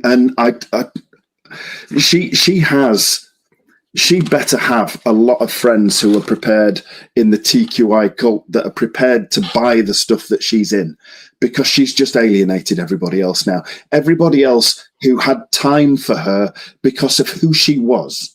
Yes. Not anymore. I'm quite offended by that comment that she said about if it wasn't for the queer community, there'd be no Doctor Who fans. And that really, I find that rather insulting, to be honest. And you bloody well should do, because of course there's a Doctor Who without the queer community, because the queer community is that big. If she means the gay community, the same-sex attracted community, we all mixed in with the heterosexuals anyway, because one of the beautiful things about science fiction is none of us cared. None of us saw any of that. We didn't see skin color. We didn't see sexuality. We didn't see religion. We didn't see any of the stuff that's been imposed on us within the last 20 years by the far left society dictates. We just saw another Doctor Who fan. So it didn't matter. And this is ridiculous. And what she said there, you should be insulted by this, Paul. I am. Yeah. You absolutely should. Ian as well, and all heterosexuals, you should be insulted, because it's ridiculous to say that. Of course, there's a Doctor Who without that alleged community. Because I'll tell you, Sadie, what queer actually means. It means it's a term that's used by narcissistic, virtue signaling people who are desperate for validation and who are trying to find something to be part of. And they've attached themselves to the LGB. That's what they've done. And wearing black nail varnish doesn't make you in any way, shape or form special. Some of us were doing that in the 80s. It doesn't matter. But to suggest that Sarah could be a lesbian because she wears a waistcoat, pathetic. And the other thing she talked about there as well, the finding chosen family. That's very now. I have to tell you this. Yeah. That's a very now thing. As a gay man, I can say, yes, as a young gay man, you would find friends and you would have this sort of family thing going on. Like-minded friends kind of thing, yeah. Doesn't everybody have that? But this whole thing, the wording there, I don't know about problem being in Legion of James and other in the chat, the wording there frightens me, because what that's about is we've had people from the TQ cult preaching to young people, leave your family and go and find people in your own echo chamber who will become your family. It doesn't work that way, because people grow up and they move. Look at myself in my own position. I have lost friends that I knew in my 20s and 30s because I wouldn't bend the knee to this cult. when I was a fan growing up in the 70s and 80s, late 70s, early 80s, when I went to local group meetings where many Doctor Who fans were gay or lesbian, whatever, and that was perfectly fine. I had no problem with that. And that was fine because at that point, it was for everyone. And it's not anymore. And that's what they're trying to do, is push everyone out as much as they can. And then it's definitely not for you. And I think that's really pathetic. And I agree what Ian said.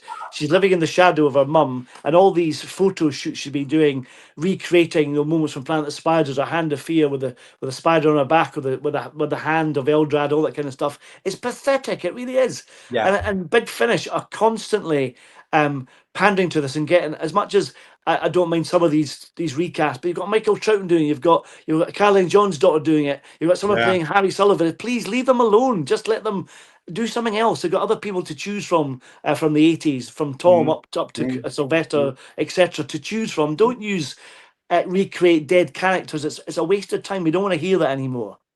I think you're right, though. I think both of you are right. And Ian, you mentioned there as well, with the fact that as well, again, Doctor Who fans have been alienated. I don't believe there's that many. This is a personal opinion. I don't believe there's that many of Doctor Who fans in Britain or across the world that will buy the Big Finish stuff. I was once told that stuff was more popular in America than it is in the British Isles. Okay, I was once told this a few years back at a big Doctor Who convention. Somebody said, "Oh, it only sells in America now." Was it Jason A. Ellery that told you that? And anyway, we'll move on. And anyway, so I don't believe it's a big seller anyway. And I believe, to come out and do something. I mean, this is another scandal for this company, whether she meant it to be or not. Jimmy Dreyfus, John Barrowman, and now Sadie Miller in a different sort of thing, but again, alienating fans. Because why would you, Paul, Third Doctor Ian, all you other hetties in the audience, why would you now want to feel you were part of Bog Fanish? Yeah. Or anything else that she ever does? No. I think it's very strange. While you two are thinking of more, because there's more to talk about this, let's go to the chat. John Mason saying, how bloody dangerous is this kind of talk? It's sick. Yeah. Totally agree with you, John. Absolutely. Robert Payne, I never saw that about Sarah Jane at any time. She loved the Doctor so much, she didn't get over him. That was the whole point of School Reunion, wasn't it, Robert? Yeah. That whole thing was around this thing about saying this is what this is what the Doctor companions do, because they were getting ready to get rid of Rose in that season. Yeah. So it was all set up. Mudcrap is saying very precisely, what? Exactly. Yeah. Frankie, Sarah was a smart-dressed woman, full stop. She was also full of fun. She wasn't doing anything to attract a male or female. She was just Sarah Jane. She was what Uncle Terence used to call a strong, independent woman. That's what she called her. Booze Nut, Sarah Jane was straight as straight can be lady, so STFU. Exactly. Reviews, Rants and Religion, sigh. Yeah. Woodhouse 122, what a load of BS. And Juliana's saying, God, there must be something in the water. Problem being is she actually implying that Sarah Jane was gay? Stop it. And that's coming from another gay man there. We don't want this. This is not what we want. They seem to think that we all want everybody to suddenly be... I mean, look what RT did with Tegan and Nyssa. No. How can that possibly work? And why would it work? Why can't they just be two women who are pals?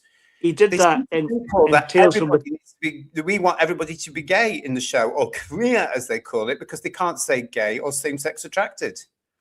He did that in Tales from the TARDIS of Earthshock, where there's awful links between the episodes. And there's a bit where Tegan's trying to remember what happened. So I said goodnight to Nyssa.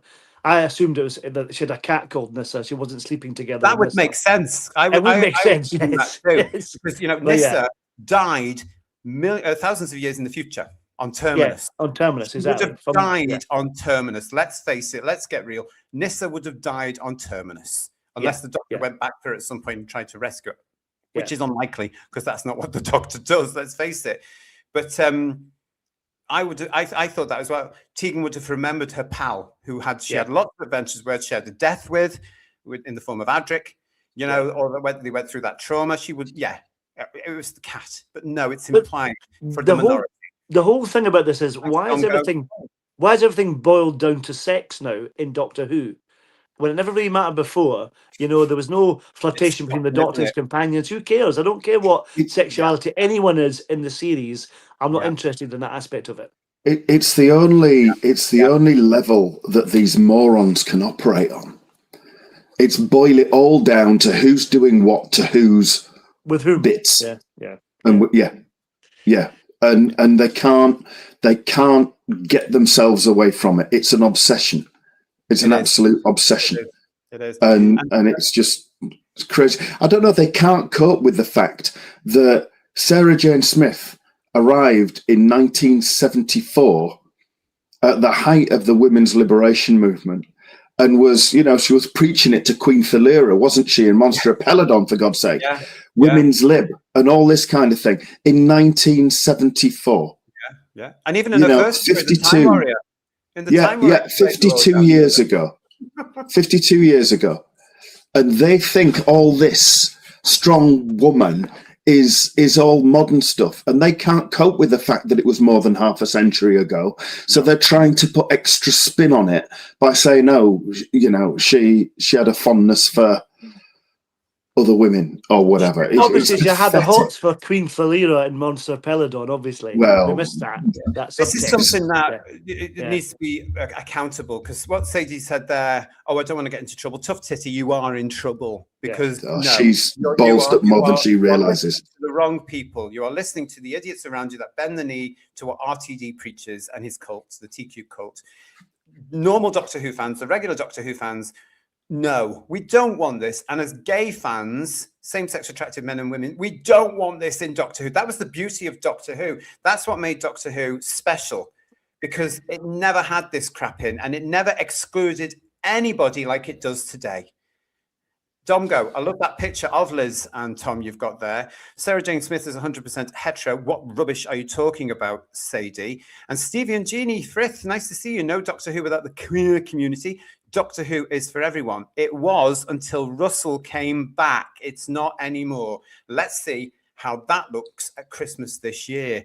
Burn to Shine. Just because she didn't shag all around her on screen doesn't mean she was queer, and waistcoats don't make someone a lesbian. Stop trying so hard. It is absolutely ridiculous. It's comfortable shoes, I believe, that does it. I think. And Phil Roy saying to us, how about they make other characters asexual? For instance, the Doctor. The Doctor, as a concept. Yeah, that's so unbelievable, Phil. I don't think that's going to happen. But the thing is, Phil, as well, crazy talk. Television now, that would be new and exciting and vibrant and different, because it would be getting away from all the crap of every other single show, including now, of course, the latest version of alleged Star Trek. Sheila B. and the Devotions, talking cobblers. Yes, she absolutely is. Yeah. Cara, no, Sarah Jane is not gay, and the actress has passed, so she can't even respond to your perspective. God help us, what is she on? This is the other thing, is the guys are illustrating their Cara, because Sadie is Elizabeth's daughter with Brian Miller, they seem to think she's now an authority, just like they do with Caroline John's daughter, in a sense, although she hasn't said anything that's outrageous about Liz. No. And they shouldn't be passing. It's not your character, Sadie. It was actually your mother's, along with Terence and Barry. Leave it. Before she was even born. The bizarre thing about it, I don't know if either of you heard any of her performances as Sarah Jane. I have real trouble hearing her, even though she's her daughter. I can't. It doesn't sound like her at all. It's like the guy who plays John Pertwee. I can't hear John's cadences in the voice at all. I don't know. I think they're just trying to be overly nice to these people. Like when the child comes home from school with its artwork and it's utterly shit, and the parents go, "Oh, that's lovely. Let's put it on the fridge." It's a little bit like that, isn't it? Yeah, yes, Sadie. It's wonderful. It's a wonderful rendition. It's shit, move on. But and what's all that about? I don't think she was wearing it for a man. I mean, what's that got to do with it? I mean, I never thought Sarah Jane planets that she was going to as well, because they were human, were they? That's the whole thing. Yeah. It's again nonsense. But and the pictures that's on there. A lot of us grew up queer. You're nothing to do with LGB. How dare you use a homophobic? Are you gay? Are you same-sex attracted? Are you a lesbian? If so, bloody well say it. Bloody well say it. You're like Shooty Gatwa. He wouldn't say that he was gay, because to say the words gay or homosexual or same-sex attracted is deemed transphobic. And the Q word, a homophobic slur, is deemed more inclusive. Well, it's not. It's not. These people wind me up chronic, and they really annoy me. How much? What kind of role did the queer community play in the success of Doctor Who in 1963? I'd be fascinated to know, because I'm pretty certain that silly bint doesn't know. They weren't around in the 60s, No, 70s, they weren't invented, were they? across in the last few years, Yeah. because Q in the 60s, 70s, 80s, 90s, and the turn of the century was and still is a homophobic slur. Mm. So they weren't around. The gay community, as we all know, was huge in Doctor Who in the United Kingdom. There were lots of gay boys and girls that watched Doctor Who, myself included. We grew up with it. But as I said, when you met people at conventions, nobody cared. You just saw other. I think she'll regret that interview probably quite quickly. We've got Howard N. White here. Not seen you before. Hello, Howard. Nice to see you. Welcome to the channel. For goodness sake, the fact is, in the classic decent Doctor Who, such matters were deliberately not part of the show. Yeah, exactly. It was a family show. It wasn't about sex. It wasn't a family show.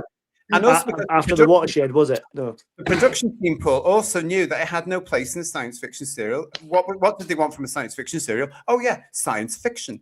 Digital pollution is saying to us the Doctor was an alien, sex and romance were beneath him. Yeah, until RTD came along with his nonsense. And look where we got with that. Rogue, I'm going to mention Rogue. Yuck! How horrible was that? And City of Death. Why are these people so obsessed with sexuality? I couldn't tell you. Couldn't tell you. City of Death, JT. You're a beautiful woman, probably. Yeah. He had no concept of it. It didn't matter. When he said you're a beautiful woman, I remember watching it at the time when it was going out. You're a beautiful woman. I was like, what? Probably. You know, yeah.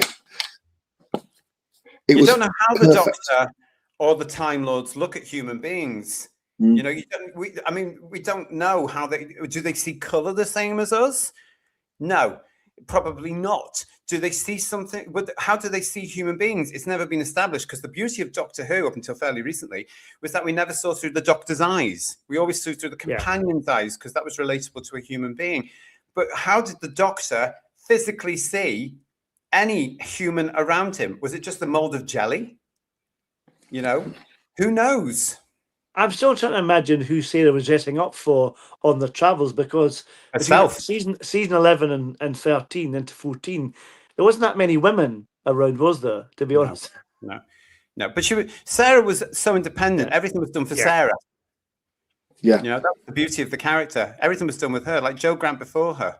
Yeah, and it was even Joe Grant with Professor Jones was done very, very subtly, a bit romance, but nothing heavy. It wasn't they were caught doing it in the nut hutch, were they? You know what I mean? It's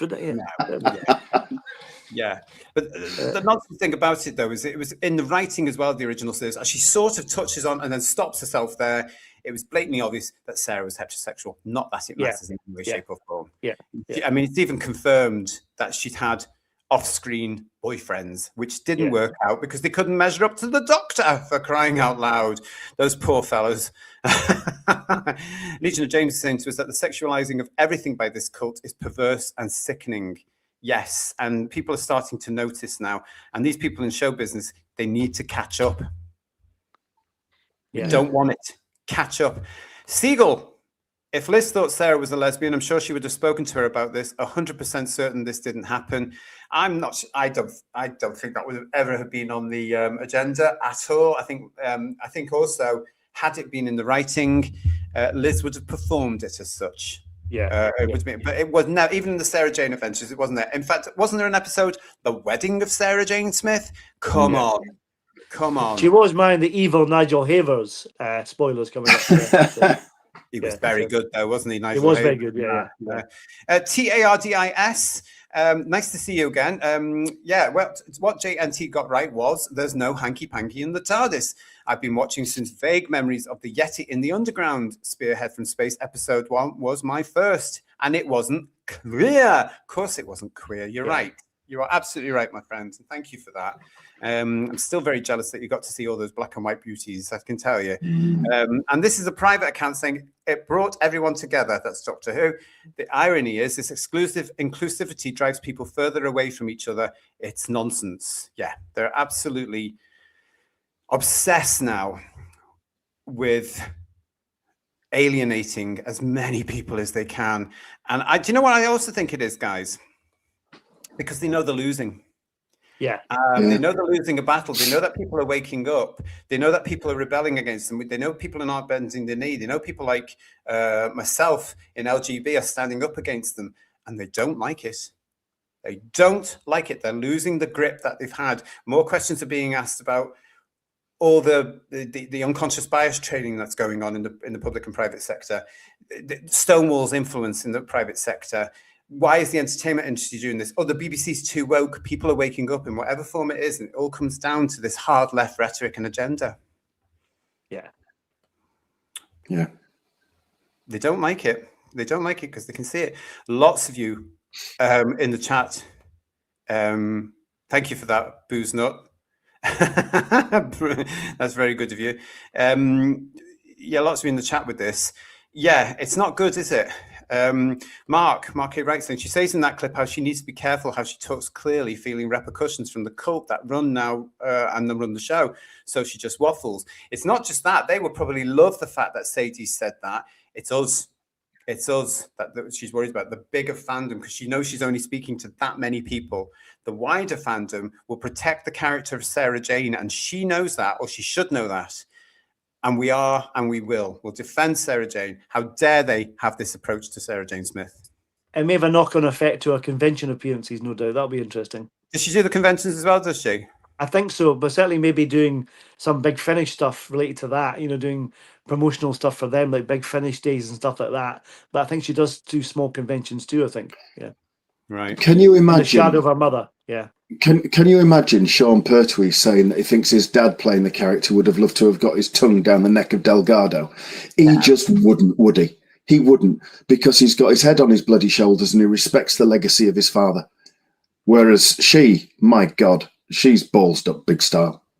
Really, and yeah, and it's just come about because the interviewer has said along the lines of, as we saw there, why has there been a queer element so successful in Doctor Who, and why have queer people? That ridiculous question. But again, why bring it all down to somebody's sexuality? Because they're so needy, these people. And if I was in charge of the Radio Times, that young lady would be fired for asking such juvenile, pathetic questions. Stop making it about your need. You had Sadie Miller in front of you. You talk about her current project. You don't talk about sexual identity. Now, if she's playing Sarah Jane Smith, then just talk about the story. Do your homework, but don't be bringing in your agenda into it. You would be fired, young lady, if I was in charge of the Radio Times, for being pathetically lazy. That's not journalism. That's activism. Pathetic, lazy activism at that. Why they can't just be friends, the companion, the doctor, I don't understand. What's wrong with just being pals, Well, that's the thing. It worked for decades. Yeah. Didn't it? It worked for decades. But anyway, that was the nonsense that Sadie Miller did this week talking to the Radio Times. Stephen and Jeannie Frith, JNT was gay. Peter Grimwade was gay. Gary Downey was gay. Matthew Waterhouse is gay. None of them tried to make the show gay because they were professionals. And also because it's not where it is now. It's only our sexuality. It's not a big deal. Our whole life doesn't run around it. But with these idiots that are going around today, it does. It's all about identity. So therefore, everybody else has to have an identity because it's the only way they can actually understand anybody. If you don't have that alleged identity, they can't understand you. It just makes people very shallow that you're just about your sexuality. Life is more than just your sexuality, isn't it? Surely, Yeah. Well, you would hope so, wouldn't you? Or your personality is more about than just shagging people. So. It's shocking. The whole thing is shocking. These people are so up themselves with crap, and it's got to stop. And the entertainment industry needs to go back to entertaining. Sadie, a message to you: you're in trouble. Yeah. You're in trouble, and that's the only thing. Very naughty, very, very naughty. Thank you, everybody, for all your comments on this sort of stuff. It's tiring, isn't it, guys? We've looked at all this for so long now.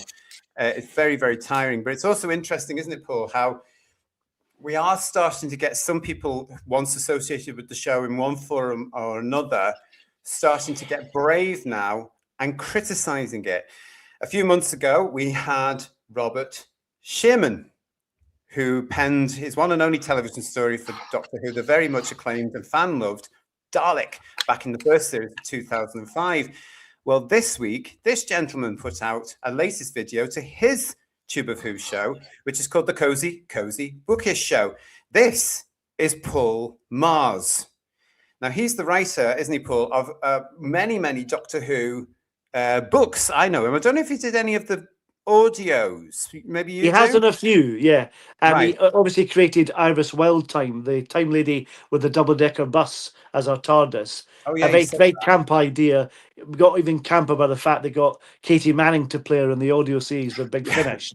Yeah. So that's him, and he's got interesting things to say in this video about his opinion of what's past for Doctor Who, as we've been saying for the past 2 years, and his criticism is pretty much on the lines of what we've been saying as well, which is quite interesting, I think. It is. I mean, Paul found this, Who viewers, because I don't follow. I didn't even know Paul had a channel. And again, I'm not one to say anything, but you know, I looked at some of the content. Okay, I've taken all that into consideration. But this particular one, it was very honest, and I liked his delivery as well, guys. He was very calm. He's very thoughtful. He was very collected. I just want to point out at this bit as well that I did actually say Mars for showrunner on a comment. It was supposed to be tongue-in-cheek. It's tongue-in-cheek, okay? Because the only showrunner I want is Peter Davison. But yes, but it was quite, and he was very, very constructively criticizing, as we used to say in the old days, the war between the land and the sea. Whereas somebody like me would come out and say it was utter crap. He actually considered his opinion and put it down beautifully. He was very dissatisfied and pointed out that we never hear from the Sea Devil's point of view. It's implied, but it's off screen. And there's basically, again, like you say, Paul, what we've been saying, there are two main characters, one simpering for the manly human hero and the other an aggressive male type character. He accuses them of, you don't get to understand what he terms the aliens, but we know has to be the Homo Aqua. It's very interesting, isn't it? It then compares it to what's going on. He says, in Doctor Who in recent years insists on familiarity of the humans, and we don't get to understand the alien. It's all two-dimensional. Yeah. I think it's interesting because we should have, I think certainly in terms of the fishy thing, the reason why we didn't get so much of the perspective of the Sea Devils partly is budget restriction, and as partly is this interesting thing they're doing now is only telling one side of the story. And it's a bias to one side, and this is the right side, not necessarily the wrong side. You know what I mean? So it's doesn't tell you the two sides of the argument, which they used to do. You know? Yeah. I don't know if any of you in the chat have seen this from Paul's channel. I will plug it again, though. It's called the Cozy Bookish Show. So he's done the two spellings of cozy there, C-O-S-Y and then C-O-Z-Y. The Cozy Bookish Show. As you can see, he is broadcasting on this particular video from, I would imagine, his office. Which is what I imagine a writer's office to all look like, very messy. Yeah. Creative disarray, I think Professor Canopic called it. Yeah. So, yeah. It is true, though, isn't it? I mean, he does go on to criticize Wild Blue Yonder, Space Babies, and refers to the talons of Weng Chiang, cultural appropriation nonsense and all this sort of stuff. I had to say, there was one quote, well, there was a couple of quotes. One was candy floss and positivity. Now that struck a chord when he says this, when he calls the whole of the new version of Who candy floss and positivity. Yeah, because that's exactly what it is, isn't it? It's fluff, basically. It's meaningless fluff. So I found no substance. Agreeing with an awful lot of what he said. Yeah. There's no substance to the recent Doctor Who. It's all just bangs and flashes. That's all it is. Yeah. The one thing I didn't agree with was the fact he seemed to like Rogue. One of the most homophobic pieces of television I've ever seen in my life. Yeah. I mean, how can any Doctor Who fan watch Rogue and think that's the same Doctor as William Hartnell? Yeah. Because it wasn't. Because what RTD and his writers for that episode did was turn Rogue, the Doctor, the alleged Doctor, into a lustful, vile, heat-seeking missile who was just after Rogue. He just wanted to get Rogue in the TARDIS. Yeah. I was so uncomfortable, as you would have known if you've seen our review of that show. I hated it. Couldn't stand it, and I was so uncomfortable with that episode because that's where they confirmed, oh, we've just done what nobody else has ever done, and we've made this Doctor interesting by turning him queer. Can you imagine the first Doctor luring Kameka into the TARDIS, you know, with some cocoa or something, you know, and then see what happened? Honestly, really, yeah. Did you see this, Ian? Did you get time to watch it? I saw some of it. I saw some of it, to be fair, and I only saw some of it because I was pushed for time and I had to be somewhere. So I will catch up with all of it. But I agree with what you say, Paul. Only it wouldn't be Kameka, would it? It'd probably be to Lockstall or whatever. It'd be luring in, you know, and ridiculous. Well, to be honest, if it was now, it would be one of the Voord in the rubber suits, probably. Yes, it would be. Yeah. Yes, keep the flippers. Keep the flippers. Keep the flippers on. Yes. Yeah. He also criticised everybody, the Devil's Board, quite rightly too. It was like, you know, not a story as such. It's a whole lot of things happening. He also was very honest about his opinion on American actors appearing in the show, where he said basically they tend to play it like Batman villains from the 1960s Batman with Adam West. Yeah. You know, and I got his point there, because certainly that overrated bloody drag queen, who I believe is now starring as Judy Garland on the West End in London. Why? Are there not enough women that can play the part? Yeah. But, you know, I can understand, because he was, you know, I said at the time he had more ham than my local butchers. Yeah. And Neil Patrick Harris, as you mentioned as well, is exactly the same. He was playing a Jim Carrey type characters, his really zany Riddler from Batman Forever sort of thing, that kind of really over the top performance, where there's room for subtlety in these things. It doesn't have to be that hammy, does it? Let's be honest. Yeah, absolutely. It is an interesting interview though, Paul, isn't it? Oh, it definitely is. I mean, going back to the Devil's Board. Yeah, please. Why did a drag queen have to be in anyway? I never understood the premise of that. And why, if he was the son of the toy maker, why was he in drag anyway? I don't understand that. Anyway, that's another. Because RTD wanted a drag queen in it. It didn't matter if it made sense. It was what he wanted. Wow. It was what he wanted to see on screen. Screw any kind of common sense. Screw a narrative. Screw a storyline. Screw a decent script. He just wanted a drag queen on screen, and he got one. And it was his pal as well, wasn't it? Get my pal in this in drag. Yeah. Whereas, you know, I don't know. Mark A. Wright is pointing out that Mars wrote the first comeback story for Tom Baker, the magnificent Nest Cottage series. Of course he did. I have to say, I'm not a fan of Nest Cottage. It's one of these things. Bringing Tom back was great, but whatever Doctor he's playing in Nest Cottage is not my Doctor. Sorry. Yeah. I must admit, I struggled. I've got some of the CDs.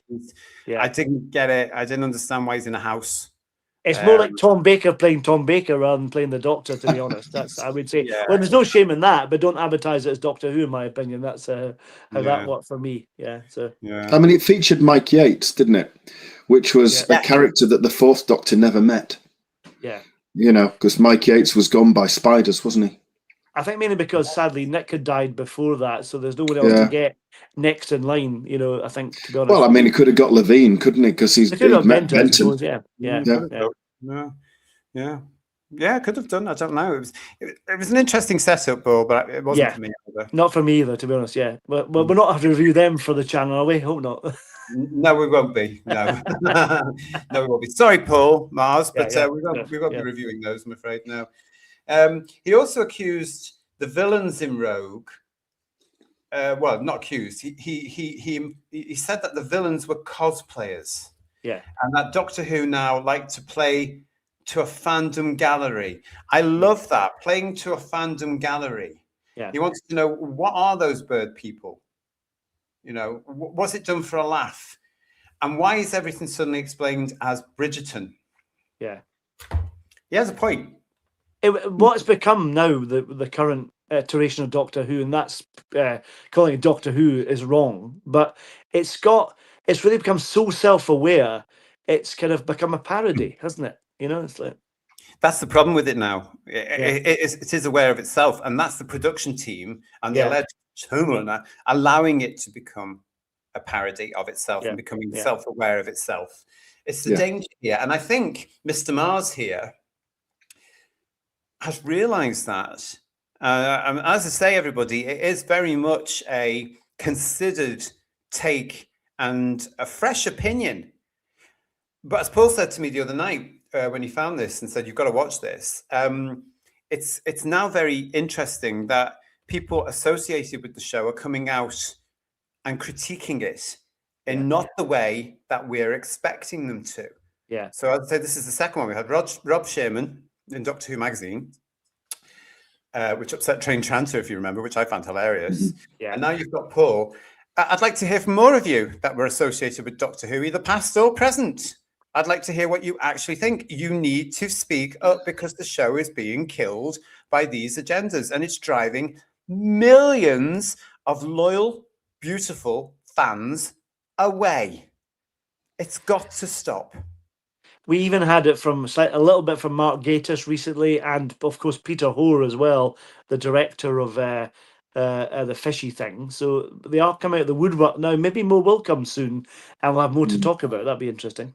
I'd always be suspicious of Gatiss though, because I think he's always got an agenda, and it's probably pandering because he wants some more work himself. But I mean, Gareth Roberts came out with his comments in one of his last articles, didn't he?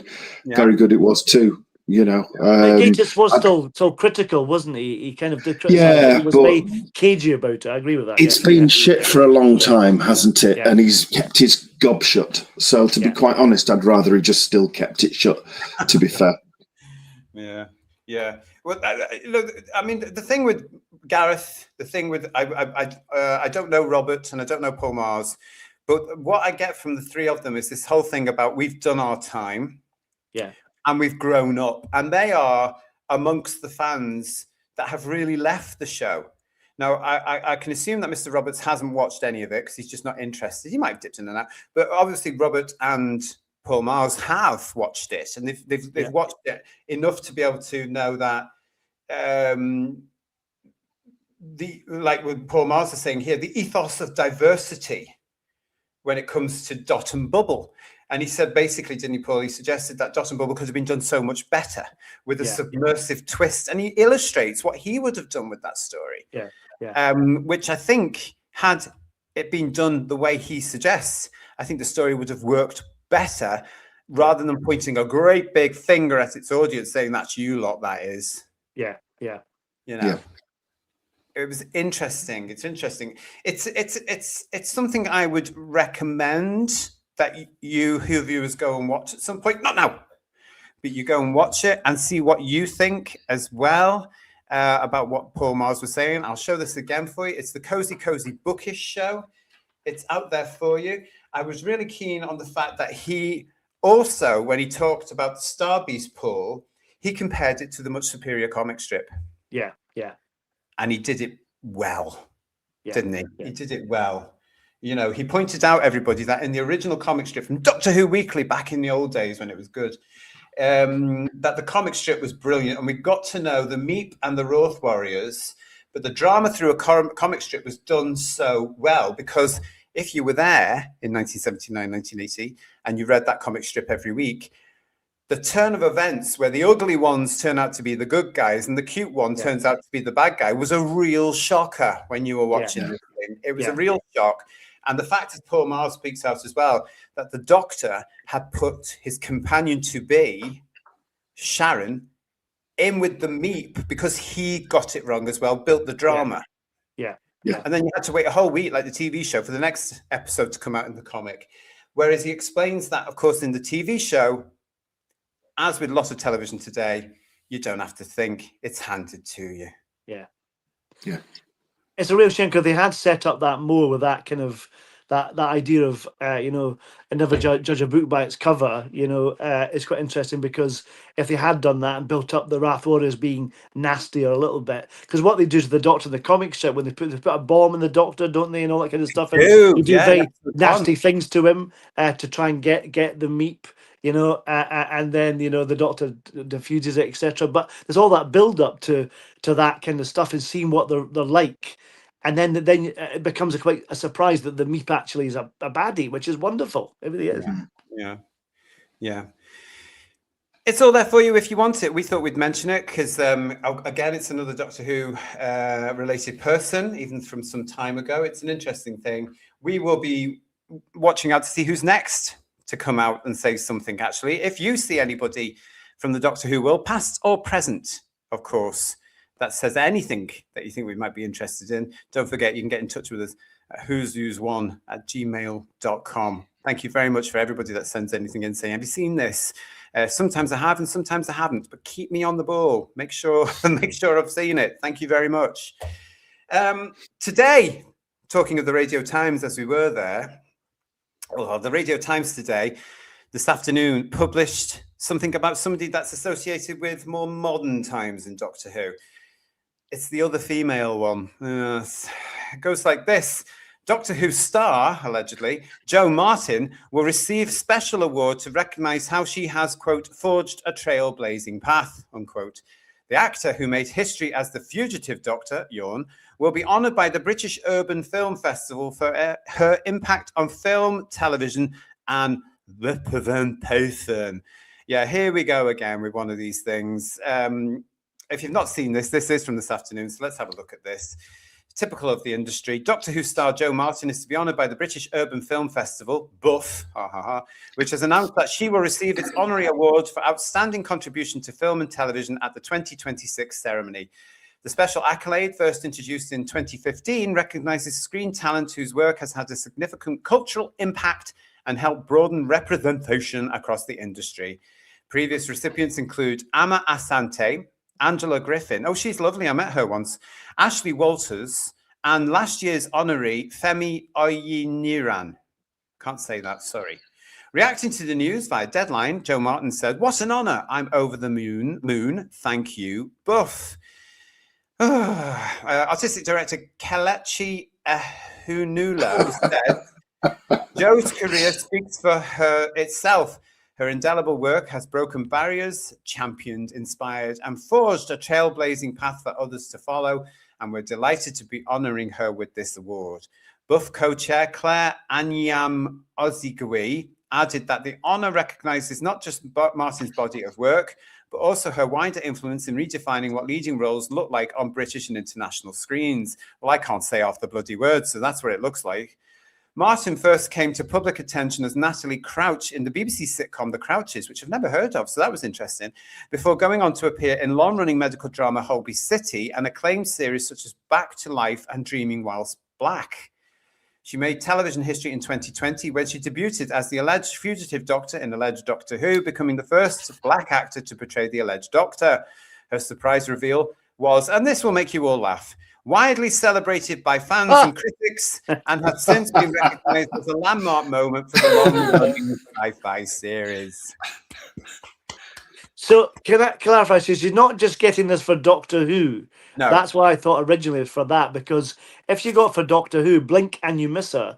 And I imagine no one apart from fandom would be aware of the fact she played the Doctor, because she was in about a screen time's less than Paul McGann. Let's be honest. Okay. Yeah. I've mentioned him again. There you are. So, but also, she doesn't count because not Yeah. many of us were watching it. I stopped, as you'll all know, at the end of Capaldi. So anything that's happened after Capaldi for me is not Doctor Who. It might be labelled Doctor Who, it might have a police box in Doctor Who, and it might have a terrible version of the theme tune, but it's not Doctor Who because I don't see the Doctor in it. And certainly I don't see the two females as Doctor Who. Call me what you want. I don't care. They're just not. Really not. The Doctor is a male of his species. End of story. So this, I mean, her body of work there, I don't know her. I don't know her.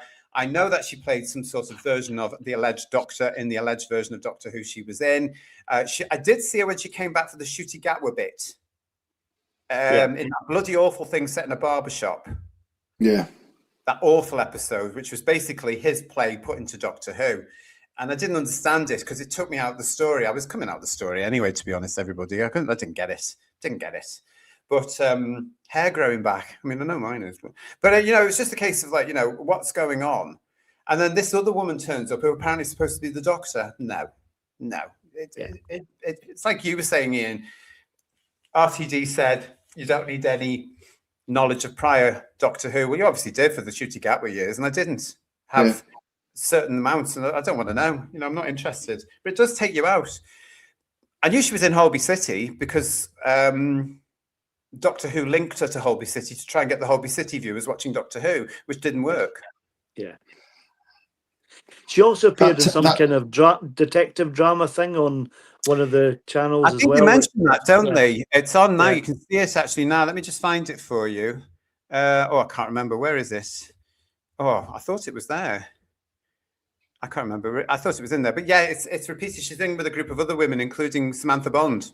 That's right. Yeah. That's what I was thinking of. Yeah.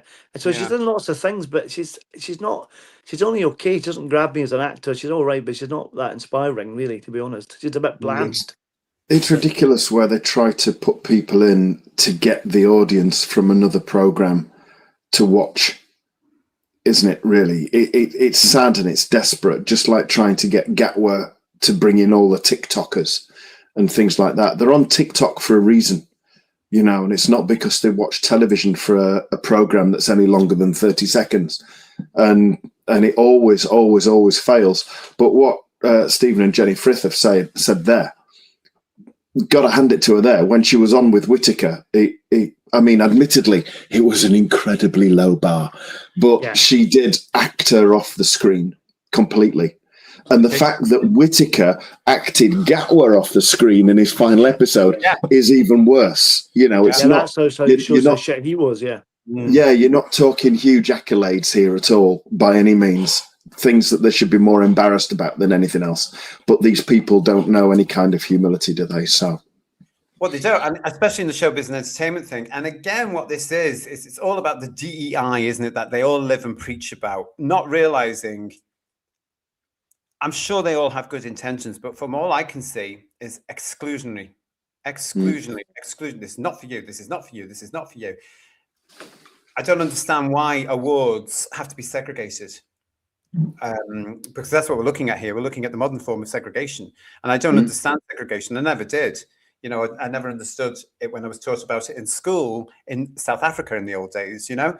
I just thought it was wrong. And surely integration is the thing. That hasn't, in my opinion, been entirely successful in the United Kingdom over the last 30, 40 years.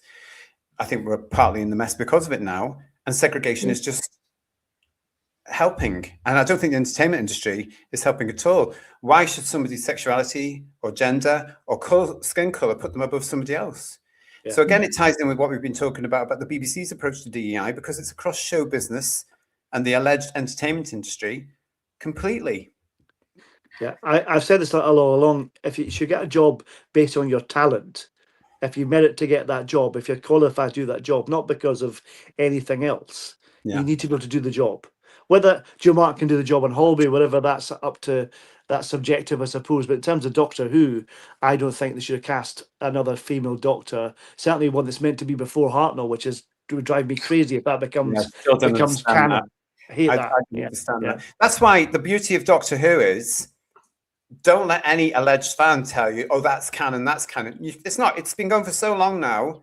You can jettison the bits you want. I always say to them, fine, if that's canon, then where does City of the Damned go? Yeah. What? Yeah. What? Where do the Tides of Time go? Yeah. Where does Voyager go? What? And they haven't a clue what I'm talking about because they haven't read the Doctor Who weekly, magazine, or monthly strips that go back to the 70s, 1979. Yeah. So if it's all canon, go and do your homework and put those in. And it gets very complicated in the 90s because it starts to tie in with the Virgin New Adventures, which is where all of us went, oh, God, this is just hold on a minute, though. You missed out John and Gillian as well for a start. Oh, God. Then we started on that, So they appeared in Doctor Who magazine as well, didn't they, for one of the anniversary strips? But also in their own comics, remember, TV comics as well. So there is that element of, now it's so old, like with me, anything after Capaldi does not count until I recognize the Doctor again, which I don't think I'm even going to get here in 2026. The Jamie is saying to us, in defense of Story in the Engine, thank you, the Jamie. I've forgotten what it was called. It's a good parable about the history of Omega, the barber, but has some really janky bits. Our own would go from Doctor Who. Do you know, if Bob was here, I don't think he would be very impressed with you comparing that story. Is that what Omega did before he became a time engineer? That's interesting. So, yeah, He was a hairdresser. Part-time job on Gallifrey. His first job is a barber, and then he's a time engineer. Yeah, yeah. Dystopian Nightmare saying Lenny Henry had more screen time as the Doctor in that bloody awful sketch, which came true eventually, didn't it? Everybody. Yeah. And the same costume. Yeah. It was a very similar costume. I mean, come on. All those years ago. I see. Wasn't it? Crikey. I see the Doctor Who parodies that they did in the 70s on Crackerjack as being having a stronger claim to being canon than at least Tom McLean looks a bit like Tom Baker with a with a smile. Yeah, with the teeth and the scarf and everything like that. Yeah. Kev Gresham again. Another award that means nothing but is a platform to preach when receiving it. Just watch you don't make a shite storm. Just ask Billy Elliot. Oh, that girl. Or Sadie Miller. Yeah. I mean, how stupid was she? She walked right into that, didn't she? She's now got loads of people knocking on her door saying, "Oh, we need to come in, please." You know, I mean, come on. Yeah. Stupid. Again, show business and the stupidity. You know, if you took anybody, I mean, I'm going to say this, if you took any of these actors and gave them a job in Asda or Tesco, they'd flip because they wouldn't be able to cope. Yeah. You know, they wouldn't be able to do a normal job, a proper job, I tell you. I don't know. Oh, this one from Mark was that Jo Martin was the only actor post-Capaldi that displayed any sort of doctorish quality. I liked her because she had a defined character in such a short time. Race had nothing to do with it. Well, I'm sure it did from the casting point of view, whether it be Chibnall or Pryor, who allegedly, or whomever else was involved with that. I think it was actually absolutely very, very important for them when you look at the context of the time, Mark, that they actually got back at people like me were saying that this particular regeneration couldn't happen because it was established that the Doctor was a male of his species. Oh no, says these people in production, we will go back and rewrite his history and we'll take away the fact he's not even Gallifreyan, he didn't become a Time Lord, and he was actually born a little black girl. That's why I think she was black in the first place, was to time with that, to be honest. Yeah. So I think it was DEI all the way. It must be terrible for some of these actors or musicians or whoever out there now. Surely in the back of their mind, sometimes they're thinking, have I got this because of blah, blah, blah, blah. Not because I'm a great musician or a great actor or a great singer or whatever. Yeah. Because talent does seem to be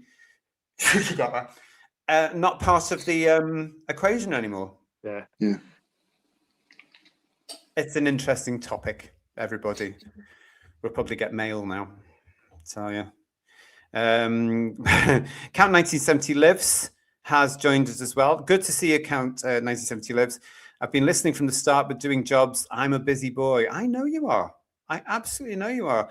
But good to see you, my friend. And Cool and Dry is also with us. If half the effort spent on virtue signaling and grandstanding had gone into writing, structure, and character, Doctor Who might still be worth watching. Excellent point. Yeah, and perhaps as well, mate, that they wouldn't have alienated millions of people, not just here in the United Kingdom, but across the world. Let's face it, because we all know what happened with Disney. Nothing. No wonder they're pushing off the Sea Devil thing, the fish thing. Like I said, if I wonder if they'll ever show that on Disney Plus, or they'll just put it down the toilet, maybe. Yeah.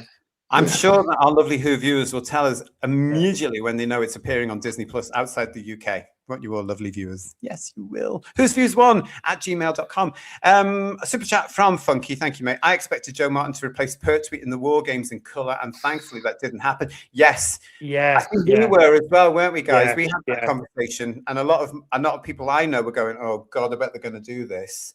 I'm surprised they didn't. I'm relieved they didn't. Yeah, definitely. Yeah, they would have struggled, wouldn't they? Because in the Three Doctors, which was obviously a Pertwee story, they went to the previous Doctor, which was Troughton, and then they went to the original, as said by one of the Time Lords, and went to Hartnell. So yeah. But I'm not sure they would have let facts get in their way. No, they wiped all the Time Lords' minds as well on top of the Doctors. So they didn't remember any of it. Yeah, absolute nonsense, isn't it? Because it was all a case of.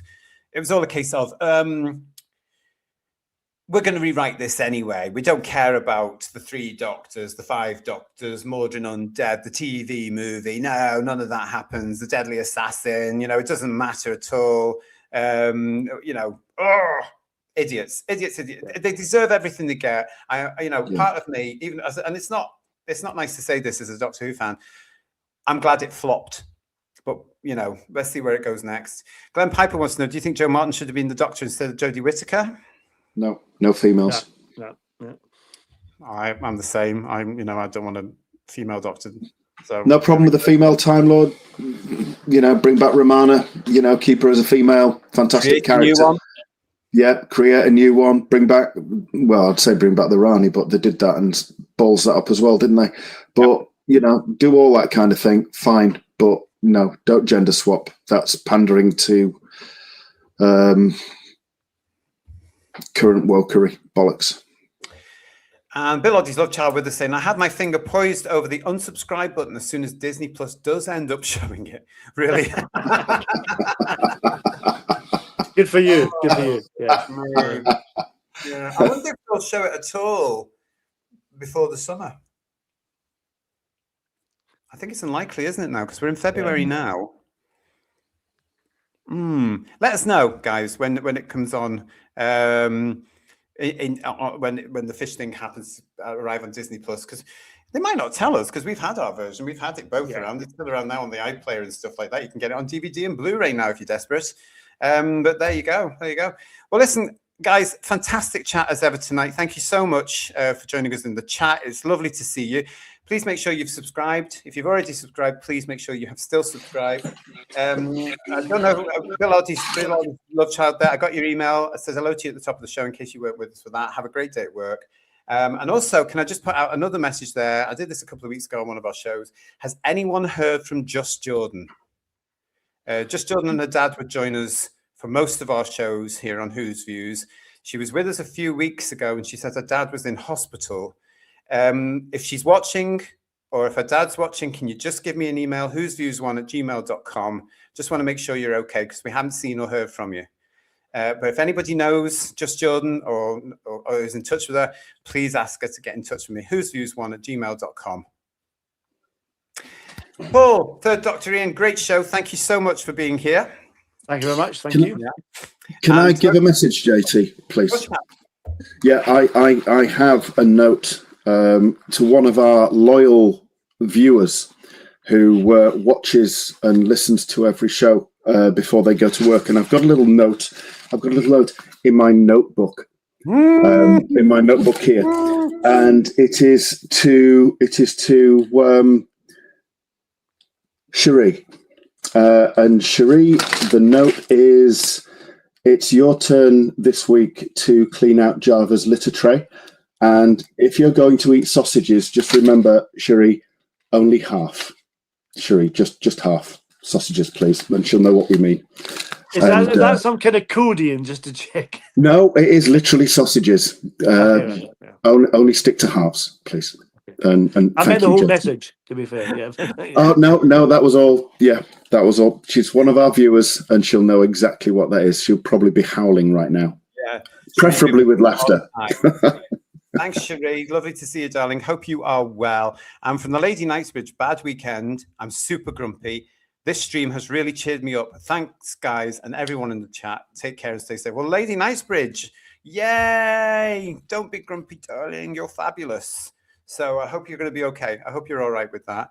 A lot of you in there saying thank you for a good show. I'm glad you enjoyed it. Thank you so much. And one other thing, one here from Cara, the Tolkien nerd. It's my birthday. So happy birthday, Cara. Happy birthday. I've decided to go and watch a full 5 or 6 episodes of Doctor Who. Any suggestions? Well, Demons, 5 episodes. The Green Death. I'll just put it out there. Oh, good one. Yeah. And from me, The Seeds of Doom. Oh. There you go. I'm sure everybody else in the chat, Cara, had ideas for you as well. But happy birthday.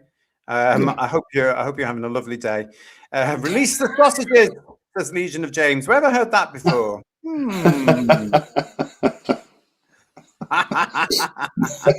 From the City Show, maybe, I don't know. Yeah, I'd love to interview him. Why are you such an idiot? I'd say to him. And with that, says the Jamie, The Who's Views is a chat down the village pub journey complete. Yeah, that's what we think. Sunday nights down the pub, once upon a time, was a great thing to do because it was always quite calm and a way to chill out for your weekend and get ready for the nightmare that was coming the week after. That's exactly what we're going to be doing because, as you know, here on the channel, when they drop a headline, we're going to be here to talk about it. Cara, there are lots of comments from you and they're saying happy birthday, and also lots and lots and lots of recommendations for Doctor Who, proper Doctor Who for you to watch. So there you go. I hope you. Yes, she's there. She's saying, "Thanks, guys." So the Demons or Seeds of Doom, I'll check them out. What's wrong with the Green Death? He's getting upset now. Look at that. Legion of James saying to us there as well. Who's Views live from a pub? That'd be an event with a live audience. Oh. Giving us ideas there. Yeah. His ideas. I wonder what Neil Cole would say about that. Yeah. There's a hint. Things to come. Anyway, listen, we're going to be seeing you next time. Make sure you subscribe. Make sure you stay with us. Give us a thumbs up. And when you can, give us a hype, whatever that is. I just still don't understand it. From Paul, from Third Doctor Ian, and myself, thanks for joining us. Until we see you again here on Who's Views, take care. See you soon, everybody. Thank you for your support. See you soon. Ta-ra.